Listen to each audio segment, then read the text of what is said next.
Hey, good evening, everybody. Welcome to the 148th CAF Update. Well, we've got a lot of things to talk about tonight. It's going to feel a lot like the Tonight Show. I think we've got several segments throughout the entire show, and I know everybody else has a lot of other things to do too, as well as you basketball fans out there and that kind of thing. But this is far more pressing and more important to all of you, I think, is hanging out and listening to what we've got to talk about tonight. First and foremost, of course, and most importance to me is we did roll out the OA Expo site proper. So it's got a lot more information on it about the show. Tickets are available right now. Hotel reservations are set up on there, and we'll go over some of that after I have a few guests on to get us started here. But before you do anything there, I would certainly read through the facts so you understand a lot of the information that we have related to what's going to happen Friday evening, Saturday, and Sunday, and some of the other events and side things that we've got going on along with that outing for you all. Remember, it's January 26th through the 28th of 2024. So a lot of fun. It'll be one of the first, I think, big events for our hobby at the beginning of 2024. So as I teased at the beginning of the email I sent out earlier today, and heck, even last week, I mentioned that we'd have two guests on tonight who are going to be a part of the show, guests of the show. And I'm not going to leave them in the green room any longer because it's my honor to introduce everybody to Jimmy and Amanda. How are you both doing? Good, man. Hey, how's it going? We're doing terrific. Well, we had, if you noticed the decor, we had a reflection from the computer, so we covered it. So people wouldn't get the blinds don't go all the way. Well, it was a giant blue light because it's glass behind us, right? So we figured, well, we'll cover it with something familiar. Well, that's nice. Well, when I first started thinking about this show more than a year ago, I think I really did talk to you guys first about it because I knew I was doing it in Orlando and you guys live nearby. And I was really trying to gauge whether or not you felt this was a viable thing to do in Orlando, because I kept scratching my head. Why hasn't anybody else really ever attempted something like this in the area? I did learn why, because it's a very corporate event sort of town. So it was, there were some challenges out there, but you guys encouraged me to go ahead and give it a try. So that's why I'm so happy to be able to really announce you guys as a guest for the show. I mean, it's an honor to have you both willing and able to participate in it. We're excited. I mean, because I've been posting all the past week, 2 weeks, trying to get stuff done before hurricane season, which, Bill, you'll learn all about soon. When does that start? Today is the first day of hurricane season. So I'm gonna recommend that you have a couple of. I'll recommend some plastic cases, waterproof cases for you in case you have to bail out of your house. You can throw all your art in, and they have wheels on them and a handle. Throw them in the car and you get the hell out of town, just in case. It's a reality. We've been lucky. I mean, we've been here 18 years. Really lucky. Yeah. Actually, in 2 weeks, we will have had this house for 18 years exactly. Right. So we've been. So we're used to get out of here. The hurricanes are coming and packing and everything. But we'll go through that another time. But well, I saved a lot of those moving bags that I had, the ones that you can suck the air out of, and I figured those would be really good to put my portfolios in, Mm-hmm. right? Yeah, you do something similar. You do something like that, and also you write your address with a Sharpie on everything. So in case you get separated from it, people are very good. If they find it, they return it to you. And you hope that honest people will find it. Yeah, most people are. Yeah, I mean, if you turn off the news, 99% of the people are pretty damn honest on this planet. It's just the news likes to focus on the people that aren't. That's what gets you to get the headlines. But most people are pretty good with that stuff. No, but we're excited because. Well, it's very rare that Amanda gets to sit down at the show and actually draw. And this is one we're looking at that it's hyper focused on the comic. It's all about art and drawing. And that's one of the things that is kind of a bummer about some of the bigger shows is they just get so overwhelming and so busy and just so crowded that I don't get the chance to do any sketching. And I love sketching at conventions. It's one of my favorite things to do. So I'm looking forward to that. Everyone's happy to hear that too. And that was, that's the goal for this show. I think that, we're going to limit our ticket sales to 500. I mean, we probably won't even hit that in the first year, and that's okay. I think that, we want to keep the guest to attendee ratio manageable. I don't want people feeling like they're crowded in this thing, and I want to celebrate the hobby and the art form and everything. I mean, I know I've mentioned it to you guys, and sometimes I think I mentioned it in the chat too. We're trying to work with the Orlando Museum of Art to maybe do an exhibit, maybe this year, but certainly in year 2 to coincide with it, so we can kind of get more people aware of the art form and how important it is to our culture in general. And I'm excited about it. I think that if we didn't have the opportunity to make it a show that I think every collector would really enjoy going to, it wouldn't be worth doing. And so, when I built CAF, I built it the way I wanted it as a collector, and the same thing with this show. I'm making it in the way that I think that would be fun for everybody. And we had a great meeting last weekend with several collectors whose opinions I value, and there was a lot of good takeaway ideas that I think are going to make the show all the more fun and engaging for everyone, on both sides of the table, which is really important to me. So I see in the comments, I see Wayne and Nikki. Hey, Nikki, we're shooting your video right after this, so okay. And Wayne, of course, bought the first ticket. Good for Wayne. That is not a surprise if Wayne did that. It's not we adore Wayne, so it's pretty cool. Oh yeah, no, Wayne's a regular. He's bought some art from some of the sales shows that we've done. And Amanda, we're doing a sales show with you in September, so we have that on the 9th, I believe. Okay. Yes. Yeah, that'll be fun. We have to put together a bunch of art and let Bill help you sell it. Exactly. That's going to be fun. But yeah, I mean, like you said, the thing is, going to shows anymore, I don't even like going to the big shows anymore. I mean, I go to the bigger shows just to see friends. Right. I don't go there to buy artwork or get in lines for sketches because, by and large, a lot of the bigger shows have already forgotten about artists. Artist Alley at San Diego has dwindled down to, next to nothing. Yeah. Fortunately, we still have shows like Heroes, which is really great, that I'll be talking about in a little bit because I'm a guest at that. But and New York has a great Artist Alley too. But those are just they're bigger shows. It's harder to get on sketch lists on those things, and we all know about the challenges of fighting with people with exhibitor badges and all those sorts of things. And since I'm running this show, I am not going to allow those sorts of things to go on at our show as best as possible. Yeah, I mean, it's look, we love all the shows, because it's not about the show; it's about getting to meet the fans and getting to meet people. Mm-hmm. And we probably drive some people crazy because we do take our time with everybody online. Like, we literally have people telling us, you guys talk to everyone, and I'm like, yeah, we do. Isn't that the point? Right. Of meeting fans. Yeah, and but we do love, but the bigger shows are tough, and they're 4 days. Which is kind of brutal because that means it's 6 days for us, right? We have a day getting out there and a day going. And usually the day after, we're a mess anyway. We're just exhausted. And my voice gets shot so quickly. But this is perfect. And, I mean, for us, we're gonna drive there, Bill. So unlike a lot of people, we're going to fly. But let's be honest, it's Orlando, right? I mean, you got this show. You're going to be right in the center of everything. You literally can walk across the street. What's that? They call that the City Walk. City Walk, yeah. So I mean, not only is it a fun, going to be a fun show, but it's not like you're not going to have stuff to do. It's just easy to get food, right? And exactly. And for us, I mean, it's the week before MegaCon.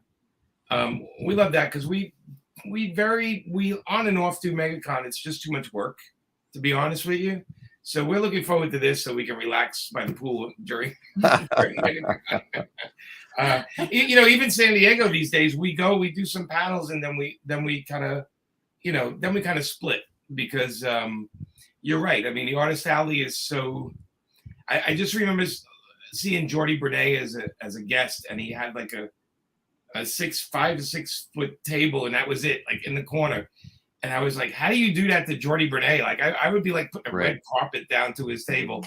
That kind of stuff drives me insane because they fly these guests from all over the world, and then they come here.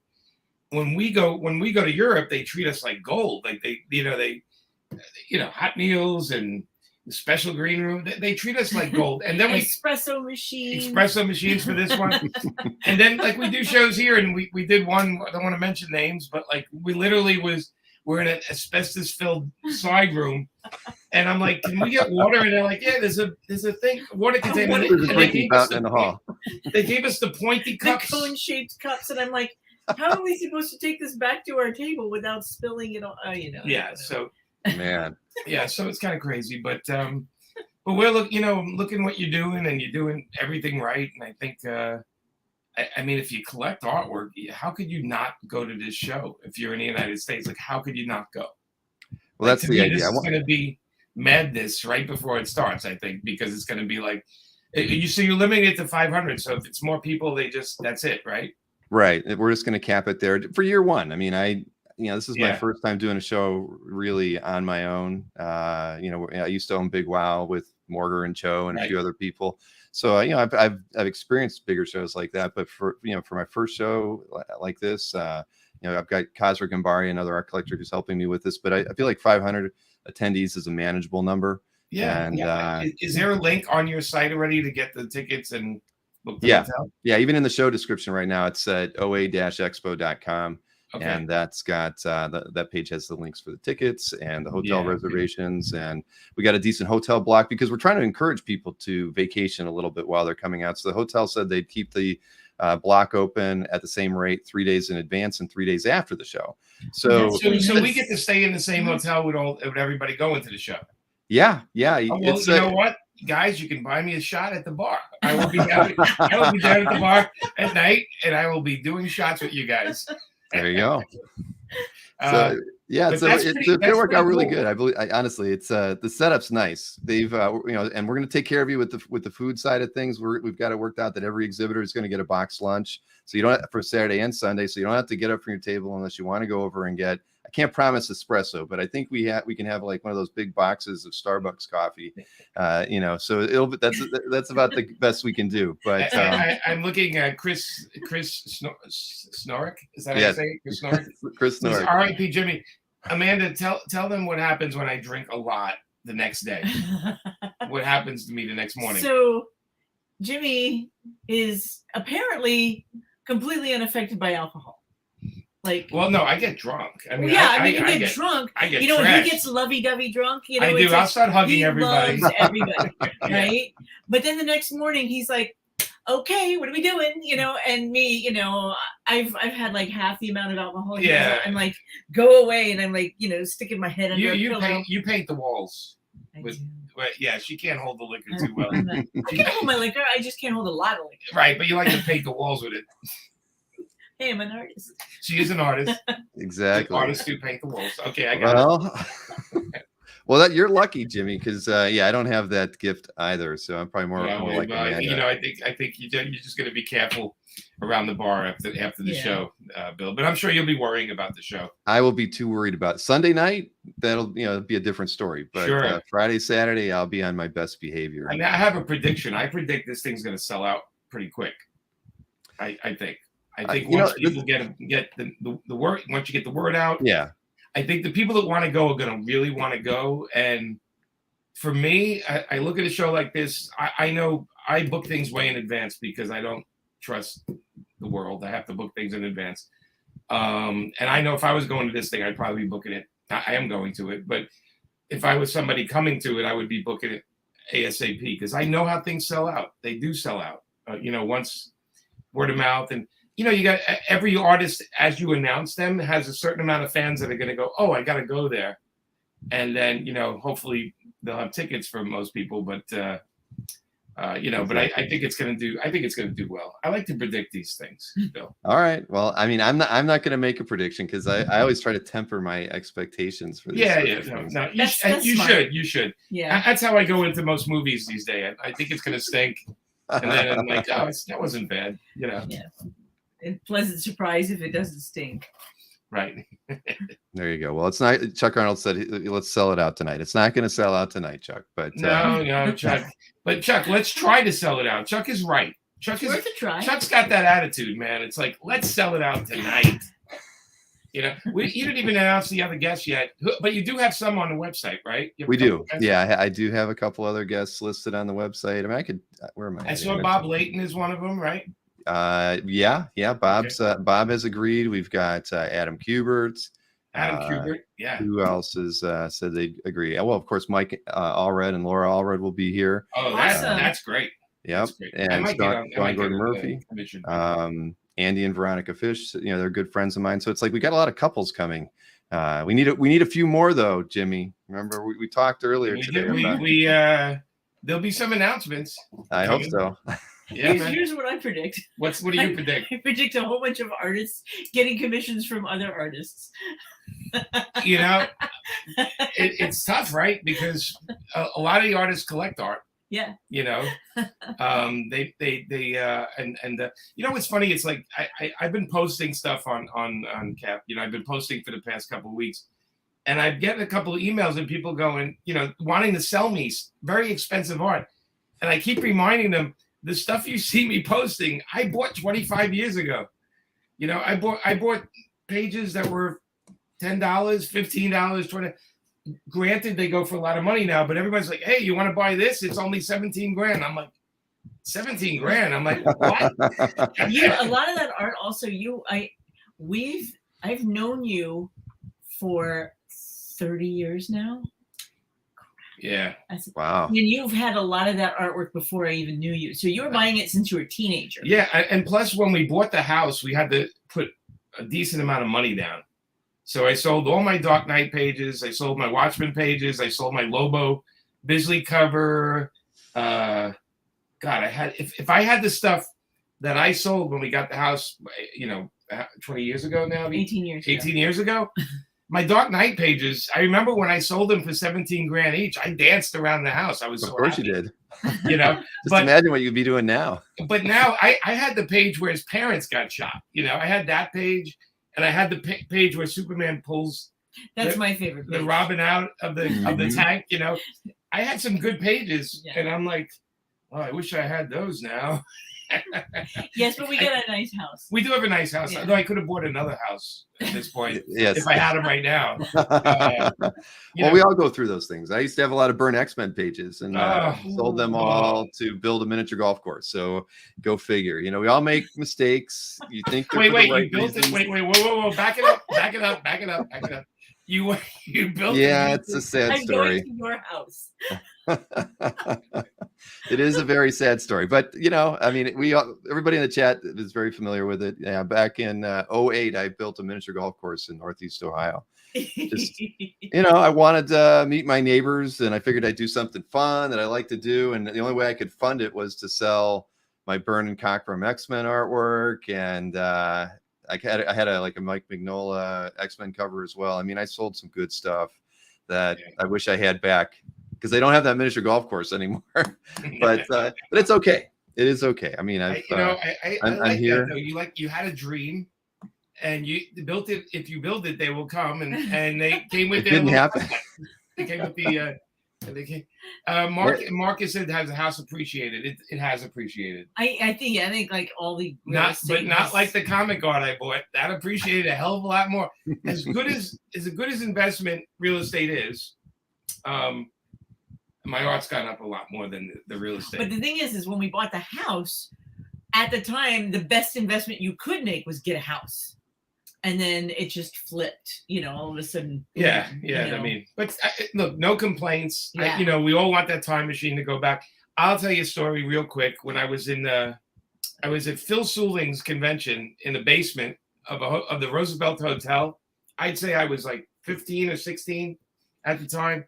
And this guy had a stack of Jack Kirby pages, Fantastic Four pages, and they were $25 a piece. And they were oversized, big, from issue like 10 to like 40 or 50. He had a stack of them. But $25 for me when I was a kid, I literally went there. I had $20 for the whole convention. So I didn't buy. I bought comics, and then I got free drawings from Rick Bryant and like whoever was there. I think Dave Cockrum did me a drawing of Conan, I think. And, it was like so, the time machine would have been great for that, because I would have just said, there you go. I'll take that pile. I don't even have to look through it. But and then the Corbin pages I saw at one point, I was like, oh, I should have. Now that's something I've never owned before, is a Corbin page. I'd love to get one. I've only seen a real one once, like one real one in my whole life. Yeah. I take it back. I do own a Corbin. I was gifted a Corbin page. What? Yeah, no, a more modern one.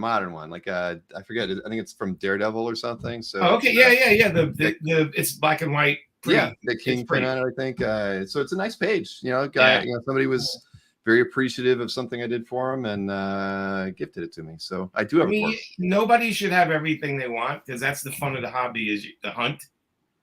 I did some trades on CAF. I did, I did 2 of these for one of those, and the trades went well. The people were super nice, and we were all both happy. Like, nothing like doing a trade where both people are like, yeah, so that's the fun. But that's the fun of it. And like I said, we're looking forward to the show, because we can bring some art, which we hardly ever do at shows. We can bring some portfolios. Amanda will draw. I'll probably do some sketches. He'll draw. Yeah, I'll draw. I'll do some. I'll bring some watercolors. I could do some watercolors.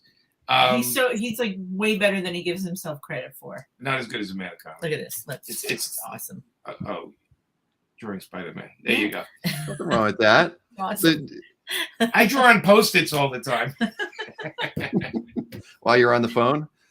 Yeah, when I'm on the phone, I'm working out. When you're writing, it's not like you're sitting there going, okay, I'm right. Your brain has to work. So I just sketch while I'm working. And then, the ideas come to me, because it's like I'm not thinking so hard about the drawing, because nobody's going to see it. It's not going to be printed. It's not for anyone but me. And then Amanda comes in and steals them out of my garbage and keeps all the drawings. I'm gonna make a book out of them one day. Yeah, that's not a bad idea, Amanda. Yeah.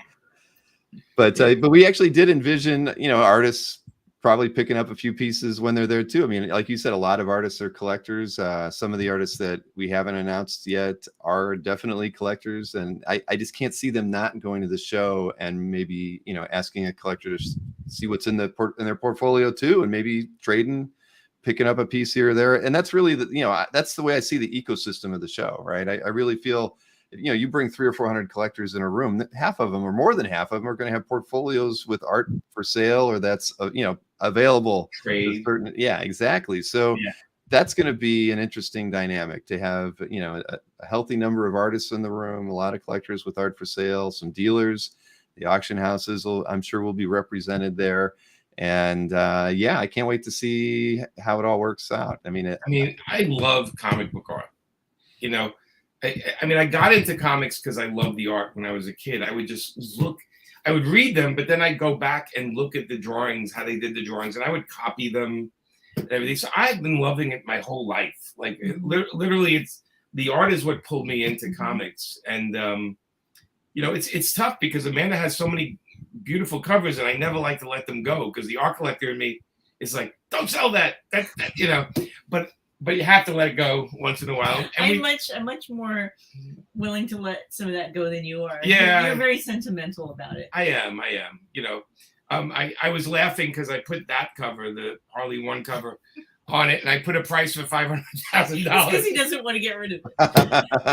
I think it is iconic. It is the first issue.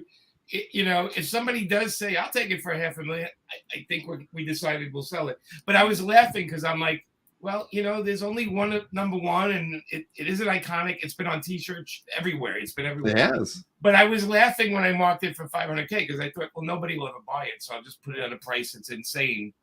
But you got to be careful about that too, because there are insane people out there. I love them. But I have people that I have friends that like have money, like so much money. I'm like, oh, I got to be careful about that. But anyway, we're starting to part stuff, and I think when we go to the show, we're going to bring a couple of portfolios of stuff of Amanda and I did that we can move and finally let it go. Let the collective part of me has to chill out a little bit. I can't take it with me. And well, that's exciting, and that's great, because I'll be honest, one of the things that we were going to encourage each guest to do is bring some pieces that you haven't shown before. Let's make it fun, because that'll give the collectors more reason to go. If we can say, this art rep is doing a drop, or these artists are bringing new art that they haven't put on their site before. I mean, that's all going to help us sell tickets to make the show even better. And to me, it's like, as long as we all work together, I think it's going to be a great show. I mean, that's the difference between the way I'm approaching this show and most shows are, right? They just want to get you behind the table, get the people through the door, and they don't really care what you do while you're behind the table. Right. I care, because it works. The more we kind of work together, and I promote what you're going to be doing when you're coming to the show, the better off it is for everybody. And And that's what we're, that's my intention. And we're going to use the channel here every week to promote it and talk about what people are bringing.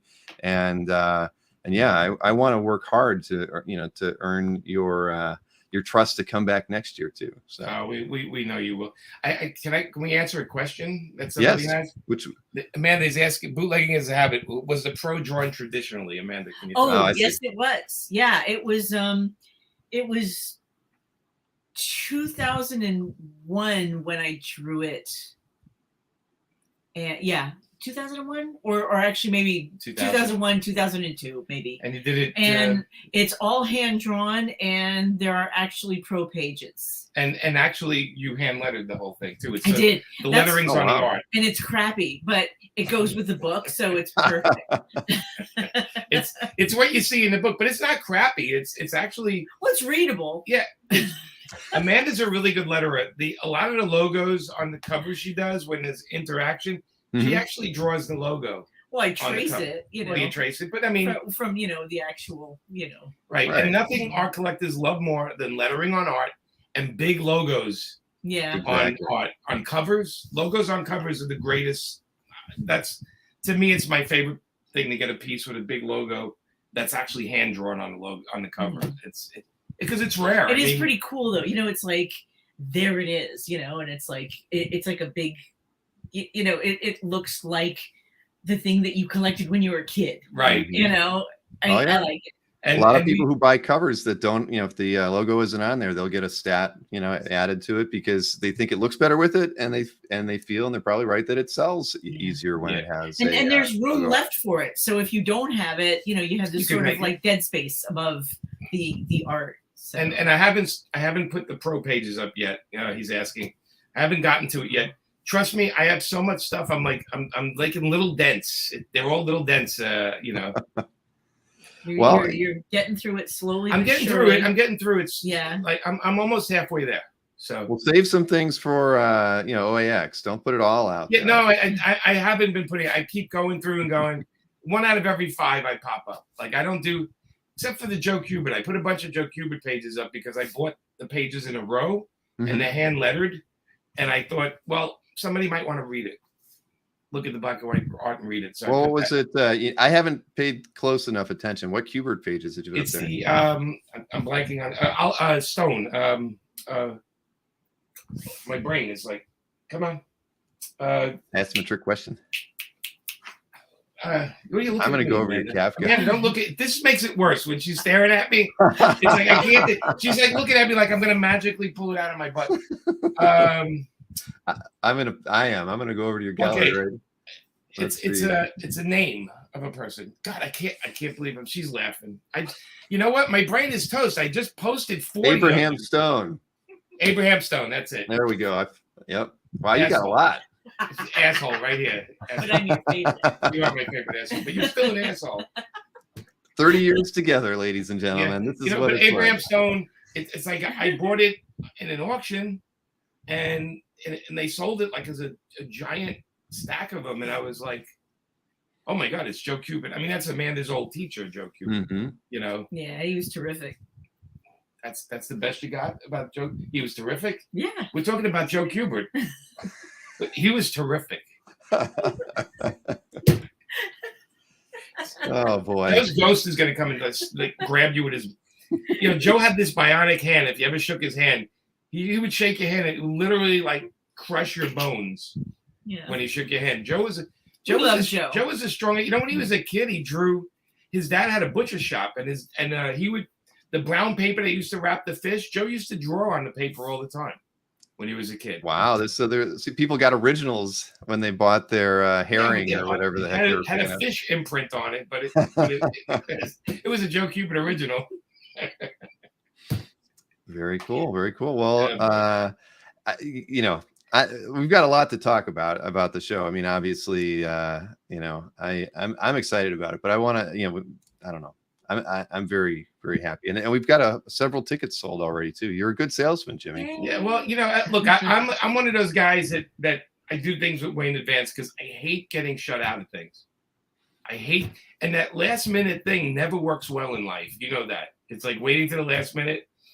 and if it's sold out, like, how are you going to get in, right? If you want to go, you're going to have to like eBay that ticket or something, and we've seen it happen in San Diego. Oh yeah. San Diego gets sold out. Saturday sold out, right? Wednesday gets sold out. And you see people like selling those tickets, like right there in San Diego, they sell them for like 5-10 times the price because people have to go. So, there's a lot more fans out there than we know. Because just because people, we're online, but there's a percentage of the comic fans that do not watch YouTube. They do not go on social media. They love to collect. They go home, they read their books. Oh yeah. And they're not, it's not a part of their life until it is a part of their life. And then, until the con comes and then they come out. I can't tell you how many times we've been at shows where people literally collecting and they're going to us. We did one in Virginia Beach. Virginia Beach. And how many people came and said it's their first convention they've ever went to? Oh yeah. Yeah. There were a lot of people. Quite a lot. Yeah. And so that's a great thing to hear, by the way, because we want people to get into the hobby. But it was surprising how many people that was their first show and they were buying prints. They were, I had a box of, I bring it to every show. It's like $75 a page. It's all my non-character pages, but they're just random stack of pages. Mm-hmm. Like they're Paul Galassi, Derek Robinson, Brad Walker, anything that's not the main characters.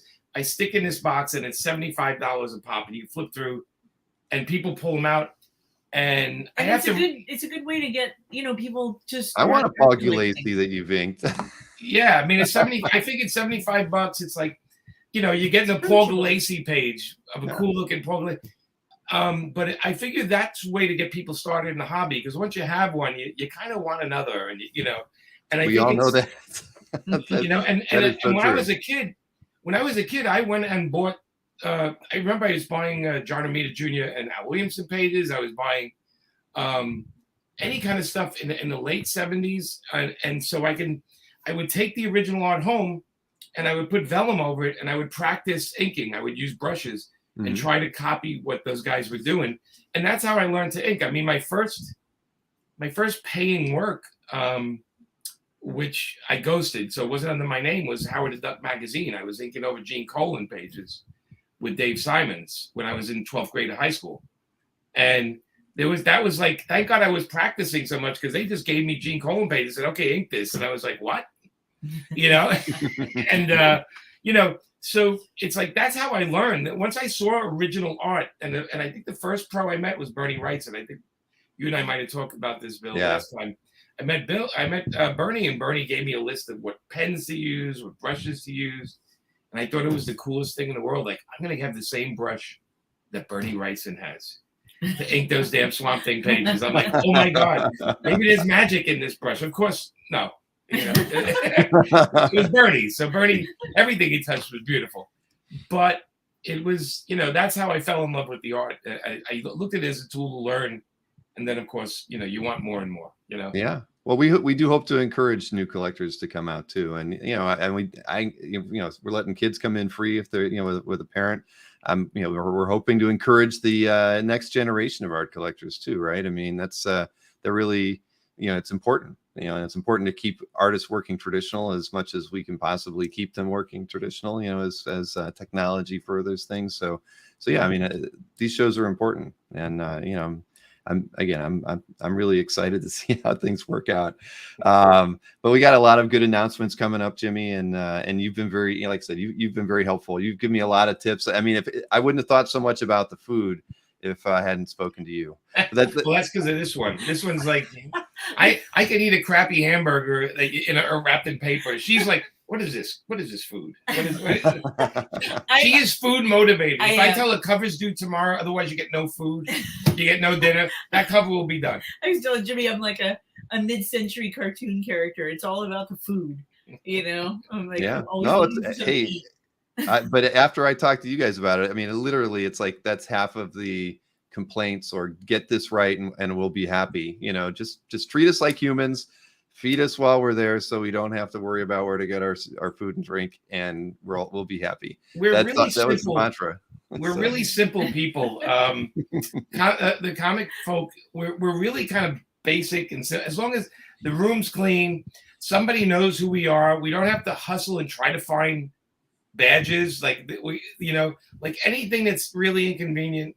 And yes, the caviar has to be chilled at 28 degrees.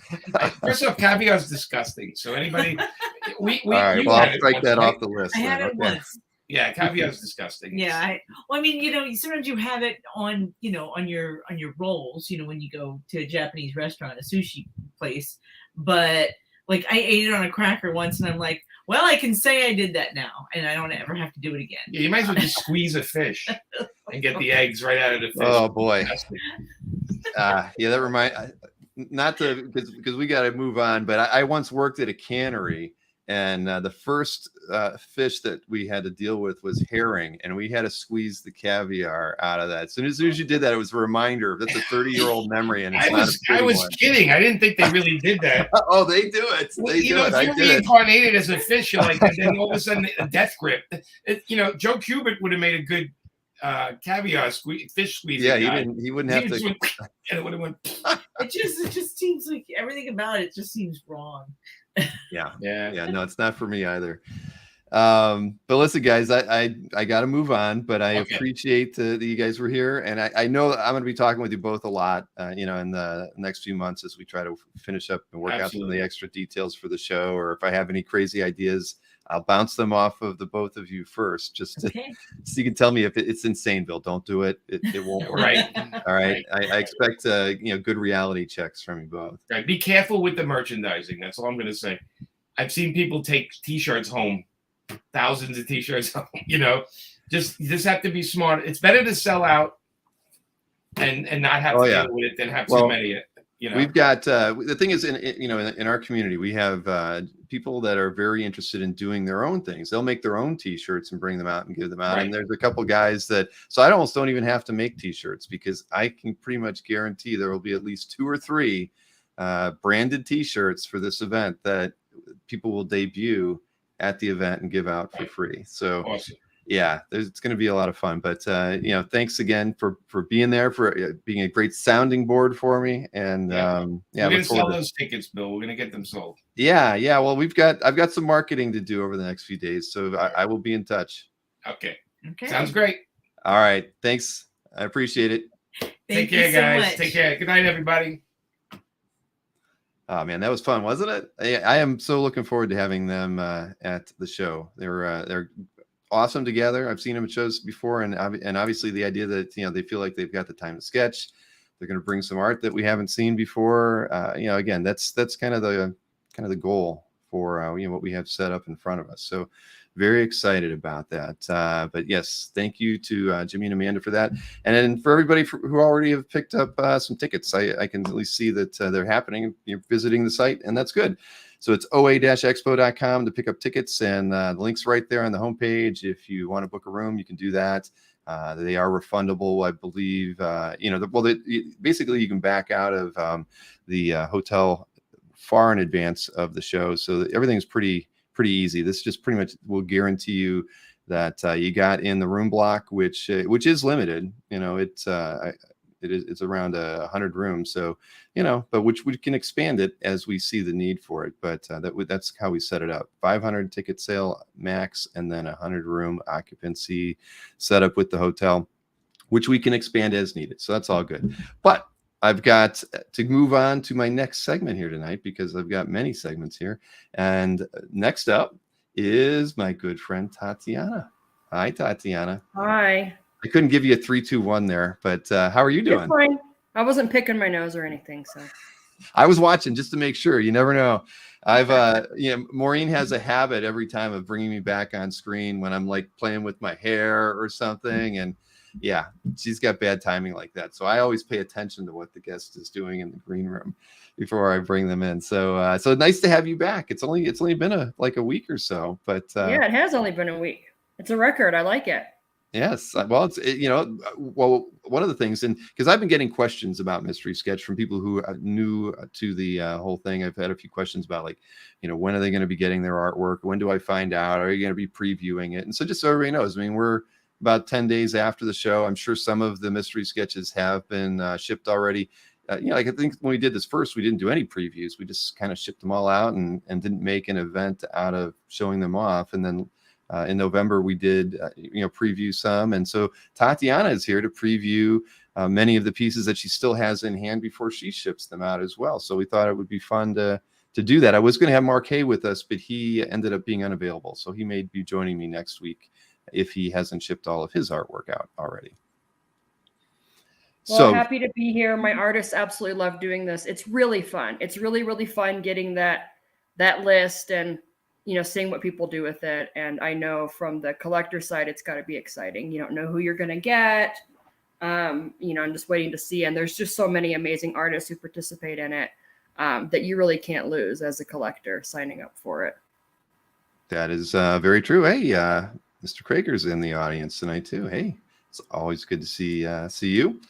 I have some. Well, you sent me the images for Cross, but I assume you probably have some nearby at hand. I have everything else. Hers are the only ones. She just finished the last one, so she hasn't been able to get them here yet. Okay. But I have all the rest of them with me. Yep.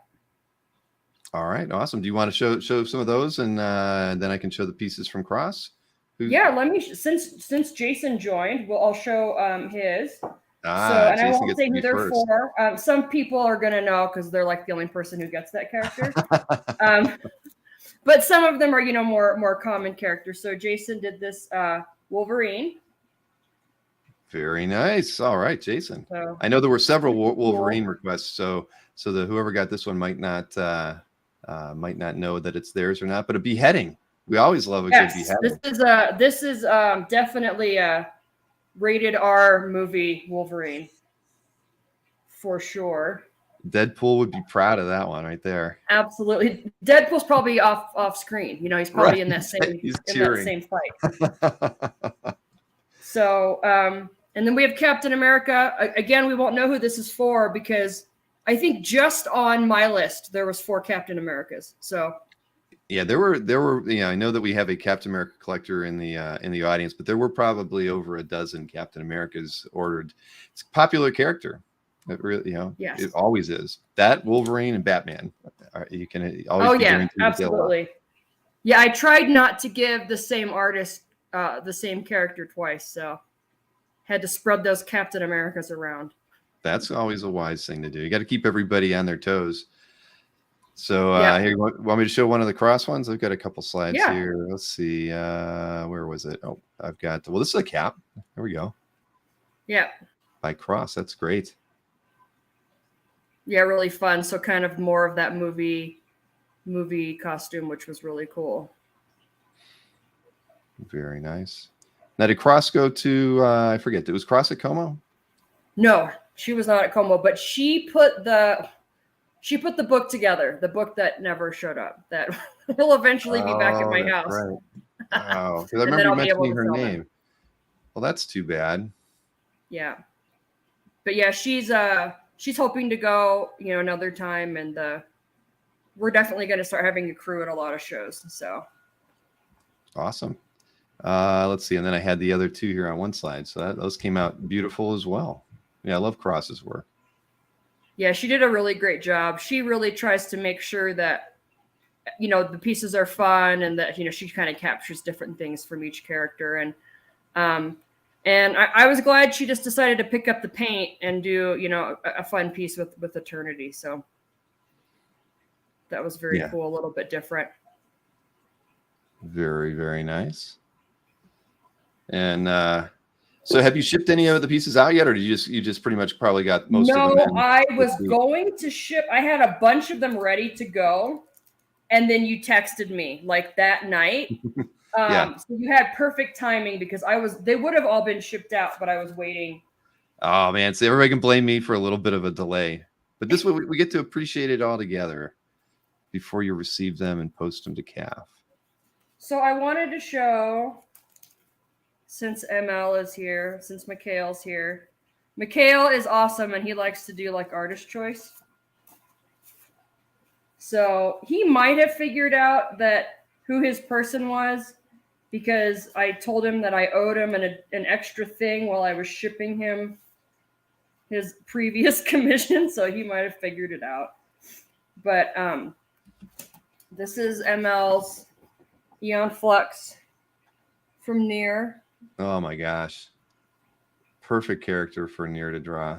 That's awesome. And, you know, a lot of people might have noticed that Near likes to reference a lot of like history or fine art or other things. So you may recognize this is based off of a classical painting as well. Yeah. Oh my which is gosh. really, really cool. So, yeah, I'm glad you like it. Mikhail had gotten a commission from Near a couple months ago, and Near lives in Israel, so sometimes we wait a little bit on shipping things, and so I just picked it up from him in Como, and so we'll have this to add to the package too. So, Wow, that one and I guess while we're showing Near stuff, I can show his other ones. He had a few. I know Near was at Como though, right? I remember seeing some Yes. photographs with. Yep. It's actually the easiest for him to go. It's a 4-hour flight for him because he lives in Tel Aviv. Wow, that's So, nice. Yeah. So I can probably count on him going, you know, whenever I'm there. And you know, flights over there are cheap. It's not like in the US where a 4-hour flight's now like, you know, $600 or whatever. So, Minimum, yeah. yeah. One of the other ones that I gave Near because I know he's a huge Mobius fan was Arzak. So he just did a really great job. I know I knew he was going to go a little overboard with this piece. So Somebody's gonna be really happy with that one.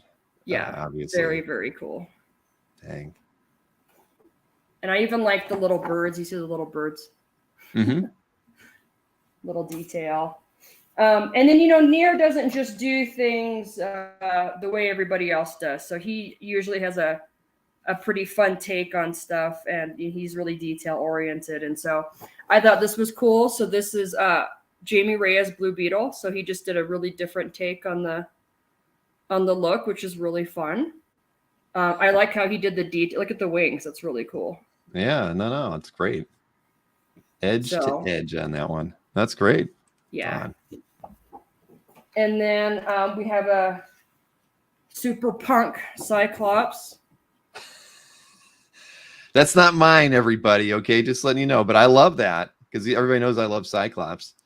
Dang, It's really cool, and it's fun in the background. There's a poster right here, and it says a band poster for a show. It's made me laugh. He's one of those guys where when you like, the more you look at his stuff, the more you see. And if any of you don't know, Near won the Inkwell Award for the All-in-One this year. So he found out the first day of Como, and we couldn't say anything, so that was hard. But yeah, really, really, really excited for him. Is Near ever coming into the States at all, do you think? He absolutely wants to. He had such a good time at Como and really seeing the fans, and then also building the camaraderie. This is the first time we've had a big group of my artists together. And so he's super excited. So we're looking at him maybe coming out to San Diego, not this year, but next year. You know, just looking at a bunch of different stuff. He is an architect. That's what he does by trade. That's his day job. And so he does buildings design and that kind of stuff. And so I was talking about some of the unique architecture in the US, especially like in the Southwest. And so we might tie in, like when he comes out, we might kind of do a road trip for him to check out some of that pretty cool stuff. But definitely open to other recommendations that people have of shows for Near to do. But you know, he wants to come out and make a nice trip of it at some point next year. So awesome. Definitely excited to have him come out. It was amazing. That was one of my favorite things about the show was meeting him. Because I just wasn't sure, you know, you rep an artist literally on the other side of the world. It's like, when am I going to get to meet him, you know? Mm-hmm. And so that was really fantastic. We had a lot of fun hanging out. So, and the last one he did was Wiccan. My favorite thing on this piece are his socks. So he made Wiccan pretty sassy, which I like. That's slick. I wear my socks like that every now and again. I mean, you know, loafers and heart socks, you know, it's classical. It's a style that just never dies. All right. I'm actually going to show you something that's not from Comic Art Live, if I can show you one cool thing. Yeah, please do. So Brent McKee is another one of the super amazing artists I work with. And I'm just one of the, like, I'm just shocked that he's not more well-known. And that's part of why I'm happy to work with him, because I think his art is incredible and, you know, want to get it out there. And so he took 10 commissions for Como. And so his list filled up really fast. So I wasn't able to squeeze in any for the mystery sketch event. Mhm. But I have one piece left that hasn't been mailed out yet because it's for a friend and fellow collector. I'm going to be hand delivering it to him at San Diego. And so I just wanted to show everybody. So it's Batman, and the request was Batman, not on Gargoyle. So, and Brent doesn't ever, he has to always tell a story. So there's never just, it's never just Batman with, a building in the background or something. So I absolutely love the Riddler reference and just the action. And there's just a really full story going on here. So yeah, that's really nice. Wanted to share that. And his list hasn't been able to, I've only been able to open it like once or twice, but because he's always busy. But definitely I recommend you get on his list if I'm ever able to open it again, because his stuff's amazing. He's usually pretty busy. Yeah, he does a lot of work for Scout Comics and just a lot of other kind of interesting projects. He just did a piece for the Alice in Chains Dirt 30-year anniversary, like special vinyl box edition thing. Wow. So if you don't feel old yet, 30 years since that album came out. I feel old. So he just, some different kind of cool stuff. But yeah, he's pretty busy. But, we were able to open the list for Como. And that's just the only piece I happen to have left. But he did some really amazing stuff. I like that idea, Colin. You should definitely start doing Batman under Gargoyle. All the pieces will look like different take. Art. Definitely a different take. All so right. What other pieces you got? I know because you had about your team maybe had what, like 28 pieces to do roughly? 25. 25? Somewhere around there. I'll show you Sonia's next. This person, if they're here, they'll know it's probably for them because we did the same character for them last time, a different artist. So Dazzler. Oh. Just super fun. I'm pretty sure there's just one person who does Dazzler on these. But I remember that first one too. That one's nice as well. Sonia did a great job on that one. Really fun. Yeah, I love the way she did her outfit. Sonia's really into fashion and stuff, so she did a really cool job on like the onesie with the collar. Really fun. So, and then Sonia also did Death. You sent me a scan of that one. Yeah, that one's great. I love that. Yeah, and just all the detail on the bottom. Yeah. Just really, really cool. So she just did a great job. She makes it look so simple, but there's really like so much stuff going on, which is super cool. She just and then let's see, Marco took. I'm sorry, go ahead. I said she gets better and better every time. I mean, her work's just amazing. When I first saw her work a couple of years ago. So Marco took a couple commissions for the first time, which was cool. He's been working on doing more, full illustration versus just inking. Mm-hmm. So we have the Golden Age Sandman, which is just really fun. This came out really nice. So I love You got a little Zipaton on there, or is that? Yeah. Sweet? Yep. So I think he did I just love the kind of the starkness, the way he did the shadows and everything on that. And then Creature from the Black Lagoon, which is probably also that one, because we had the same collector last time. I think Jason did his piece last time. Yeah, I think you're right. Yeah. And then let's see. So Tyler Walpole was able to do one. And so he did Kitty Pryde, which is really fun. Damn. Yeah. Everybody's going to wish Tyler could do more than one next time. Yeah. I kind of squeezed it in there. He's like, what's this one for? I was like, can you just do it? It's for Mystery Sketch. So yeah, he really knocked it out of the park. He did a great job. Yeah, he did. I wish that was mine. That's great. Fantastic. Well, next time he's able to open a list, I'll ask you if you want to. Yeah, please do. He was the one, like, for sure at Como, that when people saw their friend pick up their commission, they were like, "Oh, I want to get one too." He was just doing amazing work. That's fantastic. So Damon, who was on, he had a panel at the show. He did 5 pieces. And so Damon is he's newer to comics. He's part of the DC Initiative program. And if you did not catch his panel with Bill at Comic Art Live, please watch it. He did it. Dennis was on with him, right?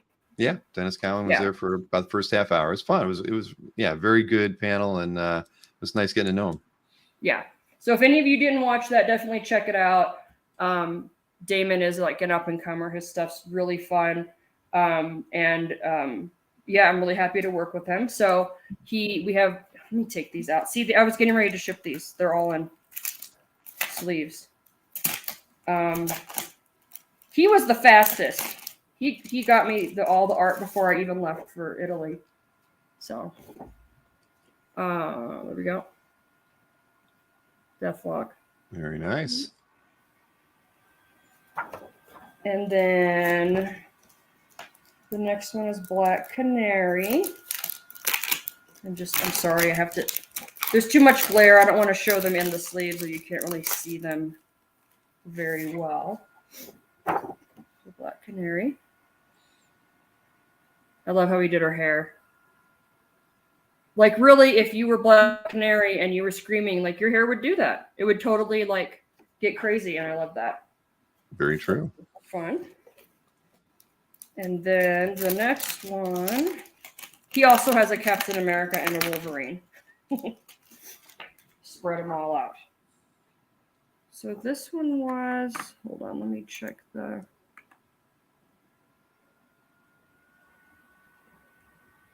Oh, that's right. This is the Star Wars one.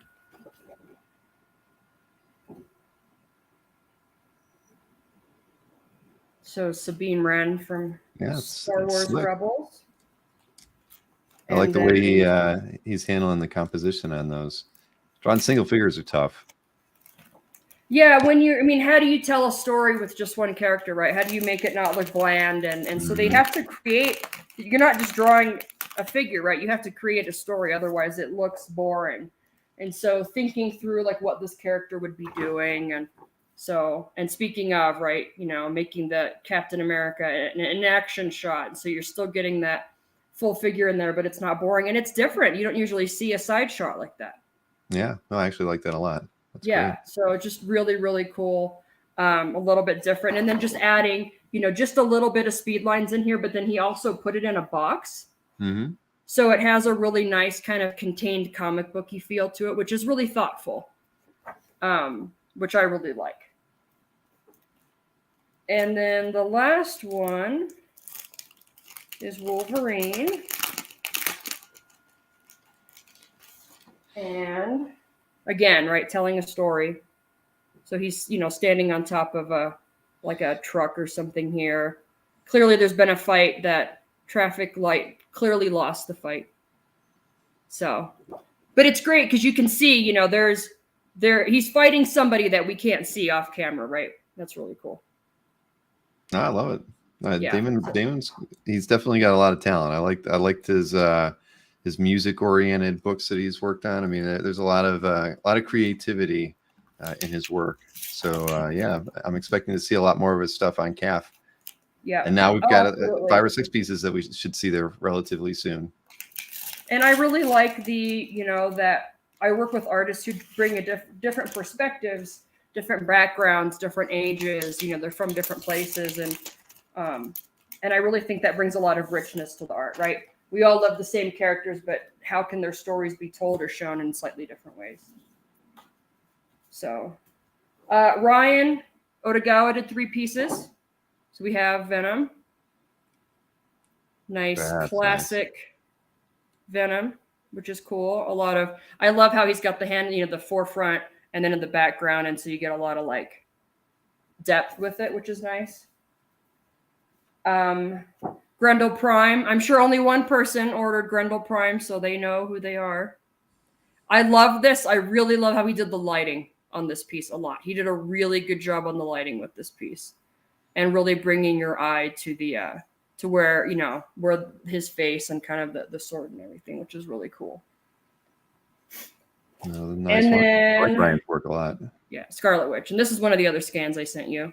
Yeah.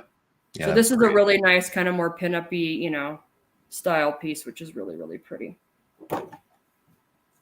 And then the last 5 are Joe Benitez, which was nice to be able to get these because he is pretty much impossible to get a commission from unless you see him at a show. And then even then, you know, you might not get one. So Carnage. He uses a lot of colored paper, which I think is really smart because he can make pieces look super cool just by choosing the color of the paper that he's working on. So the organic quality to this is really, really fun. Yeah, it was cool to have Benitez doing them this time. This is his first time. Yeah, I was really glad that he was able to. And then we have Papa Emeritus III. So this was, when he first drew it, he's like, oh, I drew the wrong one. Yeah, I drew. So I knew this was going to be a good one for him because of the makeup and everything. So he just did a great job, and doing it on black paper was really smart. His being able to work with negative space. And when he does these things, he's so fast and he makes it look so easy and effortless. And he's one of those guys you're like, what is he drawing? And then it just turns into something. Because we haven't had enough Captain Americas. How about a Captain America? I think we're going to see a few more of those over time. Yeah. I do like that he did the white, you know, in a couple spots to really highlight the A and the, you know, and some of the little details here, which was really nice. So it's not just, you know, just a pen or marker sketch. And then Batman, I wanted to give Joe Batman because he, you know, did draw Batman. And so people do like the way he draws this character. So he gets that nice big Batman chin, which is fun.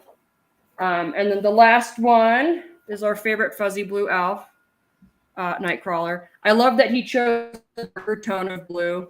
So even though like Batman and Captain America are both on blue paper, Nightcrawler's on like the darker blue paper, which is really cool. And he gets the shadows and stuff around the eyes. So yeah. No, I you know, let him know I appreciate him doing this time around. It was fantastic. I mean, I felt we had, because I think, you know, in total we had 40 artists this time around. I think last time maybe it was only around 30. So it was nice to have not just 10 new artists, because it was more like 15 new artists that we hadn't had before. So this was you know, a lot more fun this time around, a lot more variety, I think, and you definitely assisted greatly in making this happen for us again, Tatiana. Yeah, happy to do that. And you know, I want the fans to get excited about the opportunity. And so even if I have artists who don't normally have commission spots open, like I think the first time we did this, I asked Mike McCone if he would just do one. Even though he wasn't taking any commissions or anything, I said, can you just do me a favor and just do one? And he's like, yeah, absolutely. And so it just kind of adds that spice and that fun factor, right? Because you just, you don't know who you're going to get. And I think it's great to have an opportunity to get a commission or sketch from an artist that maybe would be harder to get otherwise. So exactly. Yeah. And hopefully we'll do more of that with each successive mystery sketch, you know, just try to bring in, you know, even if an artist is only willing to do one, like you just said, it's just nice to have that as an opportunity in there. You know, I mean, I talk to enough artists monthly. I should be able to get, hey, Amanda and Jimmy, why can't I get them to do one each next time or something? You know, I mean, it just the opportunity to potentially get something by them or get some, you know, is worth, you know, doing it. I know a lot of people don't like, you know, they're too, they see mystery sketches as being a little bit too risky, but I think what we've seen is that everybody knocks it out of the park. They, you know, they kind of do the extra work to make these things special. So by and large, I think, you know, I've always been happy with the work that's been created for these, and really haven't gotten any bad feedback ever, you know, with regards to the stuff that the artists have done. So I mean, I've never seen a bad one. Right. Because we get to see a lot of them shown after the fact. And I've just never seen a bad one. You can tell the artists, like, they understand the fact that this is, you know, it's for CAF, right? Like, these are like super fans. I think that's just the best way to describe it, is like, if you're a dedicated CAF member and you're doing the events and watching the live streams and stuff, I mean, you're a super fan, and we want to, you know, make sure that everybody feels appreciated. No, that's what I like to hear. You know, and I appreciate that. I think everybody, you know, has a certain level of you know, they're concerned. They want to make sure CAF is still putting out good things and good vibes in the community. And when they know it's for that, I mean, I think it just helps. And the thing is, you know, you and I have worked together for, well, even before you were a rep. So, you know, we've got that relationship, and I think that that just helps. At the end of the day, we're all pulling for each other, and we want to do good work. So I can't wait to see everybody get these in their hands and start showing them off on CAF. I mean, that's going to be fun. And I know that because I think I got like 10 emails today from people who were just asking about, when are we going to see it? Am I going to get a preview? Who did mine? And I haven't told anybody yet, not even down to the you know, which artist or which rep got the pieces, because I learned from the last time it's better to leave it as a surprise. You know, they might be able to guess when they're looking at them here, but I think it's better to, you know, have that true mystery when you crack it open. I usually do email all my people when their stuff gets mailed out, because they're going to know I'm mailing them something anyway. So people usually get a high-res scan from me before it mails, just Mark so they did the have same it. thing. Yeah, Mark did these. Yeah, it's the exact same. Yeah, see, Jason just mentioned that too, and I thought that was good, because I didn't remember, or I guess I never knew that you guys were doing that. But I think that's awesome, because so many people ask for sketches, right? Or not, I mean, ask for scans after they get the artwork, because they don't have their own scanner or something. So yeah, the only reason I haven't emailed them out yet is because I wanted everything to be a surprise for this. So now that, you know, everything's been shown, people will start getting their emails, and I can start getting them mailed out tomorrow, because I have a lot of them. It will probably take me a couple days, but Jason, I hide the list of names on purpose whenever I get the list, and I don't get a list of everybody to pick from. Bill just gives me a list. I randomize it. It's not Tatiana's fault at all. I give out the lists, and they do the assignments with their artists. So it's not the rep's fault. You have to blame me for that, Jason. Or I can make sure you get Tatiana next time, but I really can't do that. It's all random. It's just too just sign up for like 50 of them, and then your chances will be pretty good. Right. You only buy one at a time, Jason. It's going to take you 4 times through this to get Tatiana. So but yeah, I hide all the columns with all the personal information, so that I'm not in any way like subconsciously trying to match people. You know what I mean? I just look at the character, and then I just break it down that way. Well, I like the way we handle these. So I know we're, you know, and I think, what did we reach? I think we sold right around 125-ish. I'd have to go back and look. Maybe it was like 121. It was over 120. And last time we were just under 100. So we sold about 30 more this time around. So hopefully next time around we can hit 150 or a little higher. And that way we can, you know, because to me, this is all about patronizing the artists. I think that, you know, it's guaranteeing artists commission work during Comic Art Live, which is important to me. You know, I think I learned some valuable lessons this last show, and I think we're going to do things a little bit differently with regards to the commissions next time around. You know, I'll do a little bit more advanced PR before the show, you know, for people to sign up for commissions for Comic Art Live. And you know, I've got some ideas, but, you know, because I had a conversation with Mark the other day about it, so I figured I'd get you and Ken and you know, and Jiggy, and just throw some ideas at everybody and see what everybody thinks. But, you know, that's one thing that we did really well with in the early Comic Art Lives, was get commissions for artists during the weekend. You know, COVID was going on, you know, and that certainly helped. But I think we can definitely do a better job of, you know, getting people to do the mystery sketches and commission artists during the weekend. So yeah, and I think those are, you know, they're two different things. The mystery sketch is very much that, it's a different mentality, right? It's kind of that grab bag, or buying a pack of trading cards, or like, you just don't, you know, part of it's the excitement of, you don't know what you're going to get or who you're going to get it from. Right. And so I'm sure there are people who sign up for both. And I think there's absolutely room for both types of sketches. Agreed. Well, Tatiana, I've got to move on. I hate to say it, But keep me posted. Actually, just so you know, I'm actually cutting the checks tomorrow and sending them all out, so you can get your artist paid and everything too. So I'll get that in the mail. You should have it early next week. So I'm awesome. again, I look forward to talking to you soon again about OA Expo. We talked about that. Yes. Nice phone call last week, and I look forward to talking to you soon about that. I'm super excited. It was great listening to Jimmy and Amanda chatting about it too. So yeah, I'm really looking forward to it. Thank you. Yeah, I'm excited about it, and I was hoping to be able to talk to you this week, but I barely got ready for the show tonight and got the site launch. But yeah, we'll definitely talk next week sometime for sure. Yeah, sounds great. I can't wait. Awesome. All right, Tatiana. Well, thanks for the preview, and we'll talk to you again soon. All right, sounds good. Take care, everyone. All right, that's what's good. See, I knew I couldn't have Mark and Tatiana because that would have been a whole lot of art to look at. But yeah, Mark he emailed me a couple hours before the show and said he just couldn't do it, so he had to back out. So hopefully we'll have him on next Thursday, and if not that, I'll just make sure he gives me all of his scans and I can show them off here. I saw a couple people mention that Josh said that Mark had two of his 4 that he bought, and they look amazing. So Mark's been sending them out. Jason said Mark sent him a scan. So give us a real-time update on ticket sales, Alberto. I haven't been looking in the last few minutes. I don't know.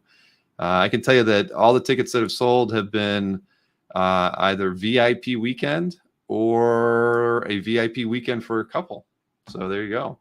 That's a good sign. Like I said, we wanted to encourage you to bring your significant other. Now, and we should define what a couple is, just so Jason, you and Fish are not a couple. I'm just letting you know you cannot bring your best friend as your plus one with the couple ticket. We do expect it to be your significant other, not significant other in comic art collecting. So bear that in mind. We will be sticklers for that. But again, we put the whole couple option in there because we felt that we wanted to remind you that we're encouraging you to come as a team if your spouse is so inclined. So that is the plan. But as you saw, if you checked out the site already, we've got Jimmy and Amanda coming. We've got Mike and Laura Allred, Andy and Veronica Fish, and I don't think those are the last couples that are artists that are going to be joining us. So there'll be couples on both sides of the tables. That's the idea. That's the hope. We need to see you make out if you're gonna. Yeah, that's a good point, Nick. That's how we can tell if they're a real couple or not. Man, I'm gonna cut this hair off tonight. If I could find a pair of scissors, what the hell is going on? Where was my freaking makeup team before I came on camera tonight?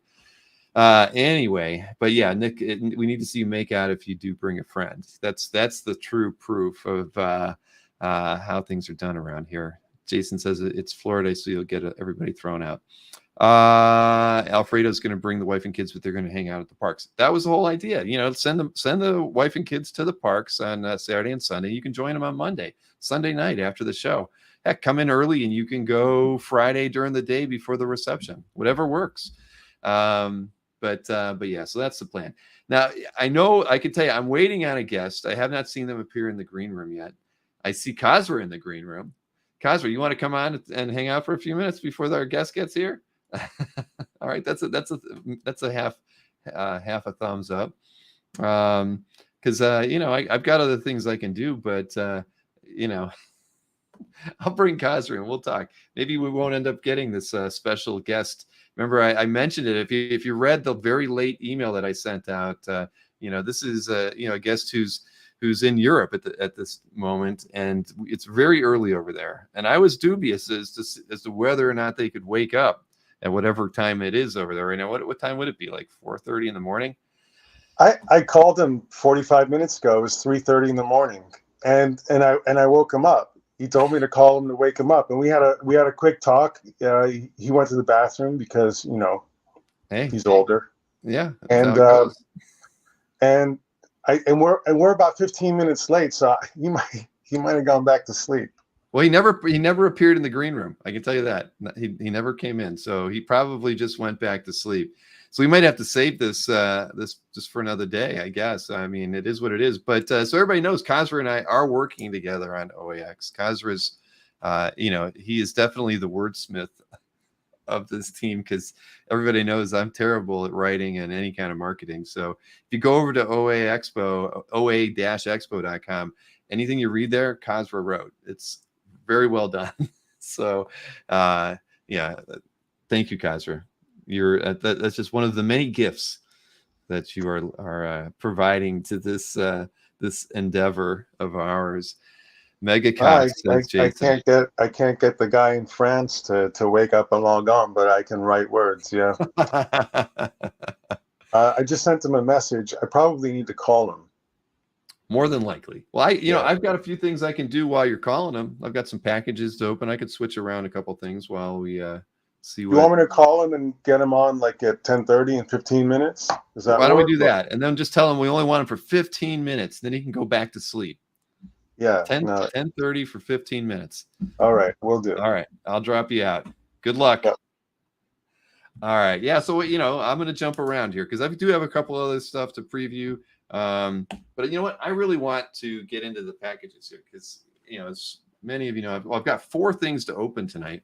And first one is a package from Tom McDonald to me. I'm not sure what it is, but we're going to find out. I don't want to cut myself here. But yeah, I've got Maureen actually bought some art at, there's a tear here. Man, sometimes I should read the label, shouldn't I? All right, let's see. But Maureen bought some art at Comic Art Live, so I know I've got something that she picked up, and then there's also that big piece of art that I picked up while I was there. So Tom is thanking me that he's glad that the connection with Joe Staten worked out, because as you know, I've got Joe on next week. So let's see here. Just reading through some of I don't think Joe's too cartoony. I've always liked Joe Staten's artwork, so I'm looking forward to chatting with him. And it looks like we've got, let's see, some Joe Staten comic book art with comics in here by Joe Staten. So I've got a Legends of the Dark Knight comic. So this is good. I can read it in advance of interviewing Joe next week. And yeah, Dick Tracy one too. Or no, that's the back of it. What do we got in the front? Oh, it is. See, it is Dick Tracy, of course. There we go. Perfect. No, this is good. This is good. I was wondering what I was going to do. I always do research a little bit when I start, when I'm planning for an interview. I wasn't quite sure what I was going to do with regards to Joe. So now I've got some material to work with. Thank you, Tom. Tom, I think will be at OAX, everybody. He'll be taking pictures and helping us out in that capacity. Let's see here. Oh, and I do think the guest, their camera isn't on yet, but I heard the ding that they did join the green room. So we may be having a look at the guest we haven't announced yet. So now this is from Dynamic Forces, and I know many people have gotten their Dynamic Forces packages in the mail that did the Dueling Dealers Kickstarter. I also paid for a comic myself. So let's see. There we go. There we go. There you go. I got the Anthony Schneider Dueling Dealers cover. Of course, I've actually going to get a couple other ones for myself as well, but I picked this one up. I'm going to need to get Anthony and Sharon and Mike to sign it, but there it is. Happy to have it. So I hope those of you who ordered yours as well have started to get those. I think that the ones that had art in them as well, they're on their way, but those might still be another week or two out. But I can see that we do have the guests in the room, and I don't want to. I know we're going to need to just jump right into this, and you can see my camera focus on me. I did pay for it, Nick Perucci. I'm sorry, I bought one. I don't know. I always do. Remember, I bought a couple of Ken Hazer sketch covers last time as well. But hey, let me bring Kazra back in here so that we can properly introduce our next OA Expo guest.